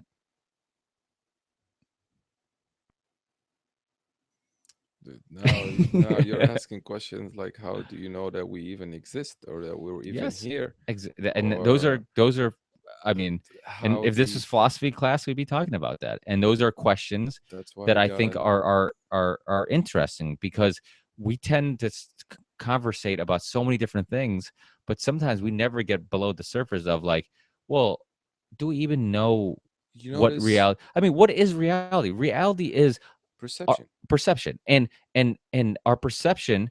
There's this guy, Jason Silva, who has this show. I don't know if you've seen it, called Brain Games. And on this show, I think he actually does tricks to show you how he could trick your brain, Right. how your brain Perception. actually makes leaps and bounds. It makes assumptions. A lot of times it's making assumptions. It's not actually what you're seeing or hearing. It's assuming that's what you're seeing or hearing. Like, even, for example, this microphone, this glass of wine, whatever we're looking at, all these things are light hitting things, and our brain, our eyes, examining the way the light reflects off things, examining the shades and stuff like that, and then creating this picture in our head. So what we're Who technically seeing, said we're not seeing the thing, we're seeing the way light hits it, and our brains observing that, and creating an image. So, like, even reality can, for example, reality is based on our senses, so we're flawed. We don't know if there's other things that exist that we don't see or hear. For example, there's Wi-Fi in my house, right? That's how we're streaming live. This is how we're online right now, this and how that. come I'm not on it right now? I don't see I don't see uh I don't see the Wi-Fi signal. I don't see it exists. If it wasn't for a digital piece of man-made creation that tells me that there's a signal, right? I would never know I wouldn't know what it was. I wouldn't know it existed, right? So, in other words, how would you explain smell to somebody who doesn't have a nose? How would you be like, well, it smells like this, or it's like what something smells like? You would have to use the word smell, Let me which they wouldn't understand because they don't have a nose. Okay. So my point is that there could be things that exist, things that we are yet to understand because we are limited by our senses. I totally agree. But let's take a blind person, for example. How do you explain to him how this object looks like? He can feel it. He can sense it. He can put his hand on it and understand But what the wouldn't shape of it is, but wouldn't what it be interesting to see if, okay, if pretend that person had this assumption of what things look like based on uh feeling it, based on the way sound reflects off it, because that's another thing that you hear sometimes is blind people will use their hearing to know where they're going and stuff like that, because they can hear the way sound reflects off stuff.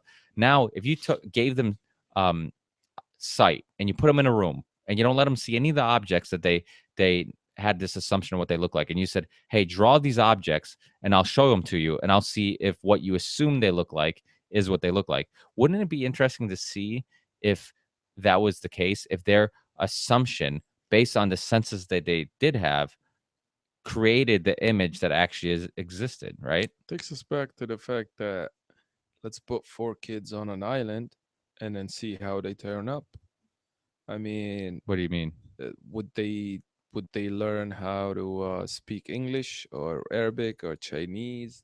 Would they have their own language? Would they have their own sets of So you're saying uh you put kids on an island. for who- we're not gonna put them. We can't go. It's illegal to do something like that. But let's stop say stop let's stop say worrying you're gonna get sued and piss off strippers. You're this is a very casual conversation. you Nobody's have to gonna be politically correct. for stop being education. politically correct. We So- don't have to be politically. That's why people like podcasts, because we don't have to be politically correct. So don't worry about anybody thinking we're What gonna if- after what this if- what podcast if we're I gonna get kidnap invited- 4 kids, throw them in my trunk, and throw them on an island.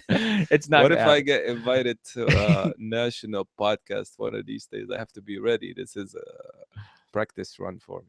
Listen, people like All Jesse Ventura's been on the show, ex-CIA people, chief of staff for people who worked at the White House. They've been on the show, and you know, they've been more than happy to come on, even though I've talked about some really silly shit sometimes on the show. So I'm I, happy to be on. but don't get me wrong. but It's, my so here's the thing: put 4 kids. but on you're an talking about, island, just to clear up, 4 kids that don't know 4 anything, Newborns, 4 newborns. okay. Okay. and you're giving them themselves, a dump truck worth of formula that survive the first whatever. their We'll life. find a way to keep them alive. keep them alive. Yeah. Will they have their own language? Will they have their own set of rules? Will they? Yes, I think they will. um, Will they think that a circle is a square? Will they think that I don't know, water is fire and fire is what? But you're making a good point, because how? this is your point. Your point is that the way we assume things are, or the way we think things are, is all based on what we were taught. Now, if we weren't taught those things, would we come to the same conclusion? But Okay. here's the counter argument. It's a global thing. What they teach you here is what they teach you in Uzbekistan. A square is a square, whether it's here or it's in Uzbekistan. It's the same thing. Shout out to the Uzbekistan downloaders. Yeah, probably gonna take them 3 days to download just one podcast. Why is their internet really slow there? As if they have an internet. I actually saw a funny image today. Internet went down in Iberia or Liberia, whatever the hell it went down. Liberia. And there were actually men pulling out the internet cable from the ocean.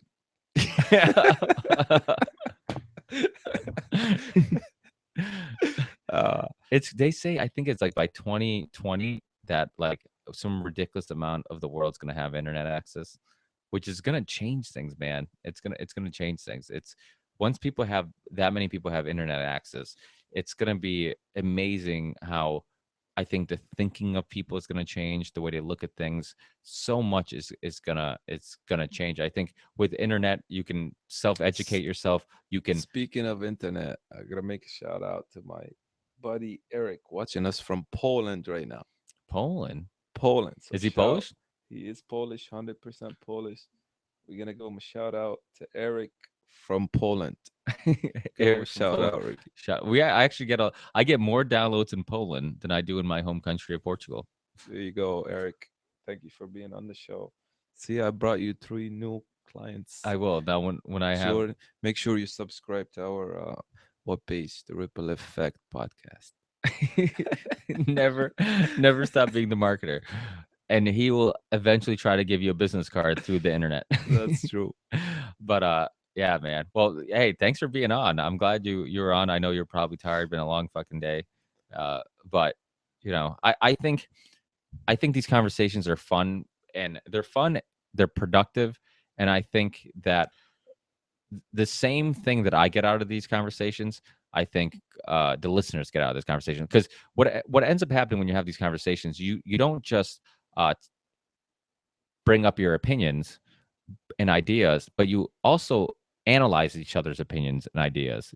So I'm constantly learning throughout this process, and I'm constantly growing. And like we talked about throughout this whole show, the common theme of people either not being informed or not having time to be informed or whatever. How many people actually have the time or actually take the time, okay, to do like what we just did, sit down and share ideas for a couple hours, share perspectives I and think stories. two things here. You perfectly summed it up. Continuous learning. That's where we actually need to be. Continuous learning. And the second thing is finding the time to do this. If you're not into podcast, find the time to do what you really love to do. And it takes sacrifice. I appreciate uh, that your wife is taking care of two kids right now, so you can do this. It does take sacrifice. It does take hard work. Just go out and do what you love. Find the time to do it. I thank you for bringing me on the show. This is my first podcast ever. People learn Um, that after all the microphone catastrophe. I don't think we had a catastrophe if it I'm just wasn't kidding. for a faulty equipment here. A shout out to Proline who It's make those Shout microphones out right to here. Hey, Maybe they'll Proline, if send you want us. to send me some new Maybe equipment, you they'll can. send us some new equipment here. Um, no, but this is a great conversation. I think. Hopefully, some people won't get bored with it. It's been like 2.5 hours. Maybe if you're driving between Argentina and Chile, you can listen to it, or we're going How'd you pick those two from countries? What a from random choice. Um, that's when you showed me the map. We actually have viewers in Argentina, yeah, Spain, all over the place. Yeah. France. I mean, Ukraine, Russia, There uh, you go. uh, Saudi Arabia, believe it or not. I'm assuming they're men because women can't listen to podcasts here. So that could be the case, Uh, but Um, yeah, but I think shout out to these conversations are productive. I think that this is the thing. Even when I have Dave on, right? I would what I would do sometimes, because Dave would be like, "Dude, you just had Dan Carlin on your show, or you just had whoever on your show." He's like, "Why the fuck would anybody want to listen to me talk?" And I'm like, Dave, you don't understand. It's not so much about who the guest is. It's about what if somebody can get something from the conversation. And just because you're not a best-selling author or a philosopher or whatever, neither am I. And it doesn't mean you can't have well thought out ideas or life experiences that people can relate to and people can take something from. So what I would do is the next day after I'd upload our show, I would send him the downloads. I'd screenshot. I'm like, listen, Dave, look all these fucking downloads. It's just been up for 24 hours. I'm like, people like the show. I'm like, even the episodes that is just you. So they look at our iTunes account or wherever they download the show. I mean, I use Podcast Addict for Android. It's my favorite app if people are looking for one for Androids. And and look back at it. and I use that one, and people will actually listen. I think for that reason. So, um, but oh yeah. What do you have to go back upstairs real quick? He is okay. Well, you want to come down in like a couple minutes, or do you mind waiting? I need to go back up and make sure he's okay. Okay. Well, so basically, my point is that I think that people get a lot out of these typical conversations. Or people these- they can relate to. We don't need a lecture. We don't need somebody with a lot of information to bore us to death with it. We need physical evidence, your own experience. Share it with others so they can learn from it. yeah. Average to average. We're not sitting in a college lecture room right now. Uh, if Well, you I think being expert in one field can be bad too, because the problem, you get somebody who's an expert in one thing, and then they don't have. everything else is Yeah. doesn't exist for them. It's one of those things where, like, would you rather, who do you think makes a more interesting person to talk to? Somebody who knows a lot about one thing, or somebody who knows a little bit about a lot of things? And I think that all these different type of topics and subjects and life experiences and conversations you have with different types of people and different things you've been through and different opinions and perspectives you read, I heard a noise and I just want to make sure it didn't stop recording. All those things, you can take something from all of them, so you're like, okay, something about this makes sense. So this sticks with me. Like you've been saying throughout the show, like, oh, you said this or this happened and it stuck with me. Like, so you could take something from it and it sticks with you. And then you take something else from another perspective, another opinion that sticks with you. And you take all these things and you mold together your opinion and Right. perspective. And And that that's leads to your own opinion, or maybe that Exactly. shapes you in one way. You can relate to it in a certain incident. Anyway, this has been wonderful. Thanks, Uh, guys. Thanks for listening. Sorry about my son's a cute little bastard. And, one thing me and him have obviously, he's been on the show before. We had another episode where my wife had to go to work and then I was still in the interview. So he ended up being on my lap and grabbing he my, is the trouble effect. the trouble effect. That's what the podcast is going to be named after he takes over one After day, he hopefully, takes over. which will be fun. Cause I mean, it's crazy to think that one day he'll be able to go back and hear hours and hours of his dad talking, which is pretty cool. But yeah, I mean, and honestly, having kids, anybody who has kids or little loved ones in their life, like these type of conversations and these type of open-minded ideas and sharing these things become even more important, because I feel like we're all doing our part and hoping that we can make the world a little better than we received it. And that's kind of, I should be the goal of most of us is to do that. Thank you for listening. Find us on Facebook, YouTube, Twitter, Yeah, all the the links. Podcast Addict. Subscribe, like, and thank you for joining us. We're signing off from the Ripple Effect Studio, Ludlow, Mass. Yeah, I was waiting for you to give my exact address. Thanks, guys. I got a bunch of guests coming up. I have believe Tom Sector's coming up very soon, which some of you guys might know from the 7/7 bombings in England. He did a documentary on that, and also maybe I'll do the election live stream podcast. So I'll keep you guys updated on that on our Facebook and Twitter. So thanks again, guys, and I'll see you on the next one. Peace.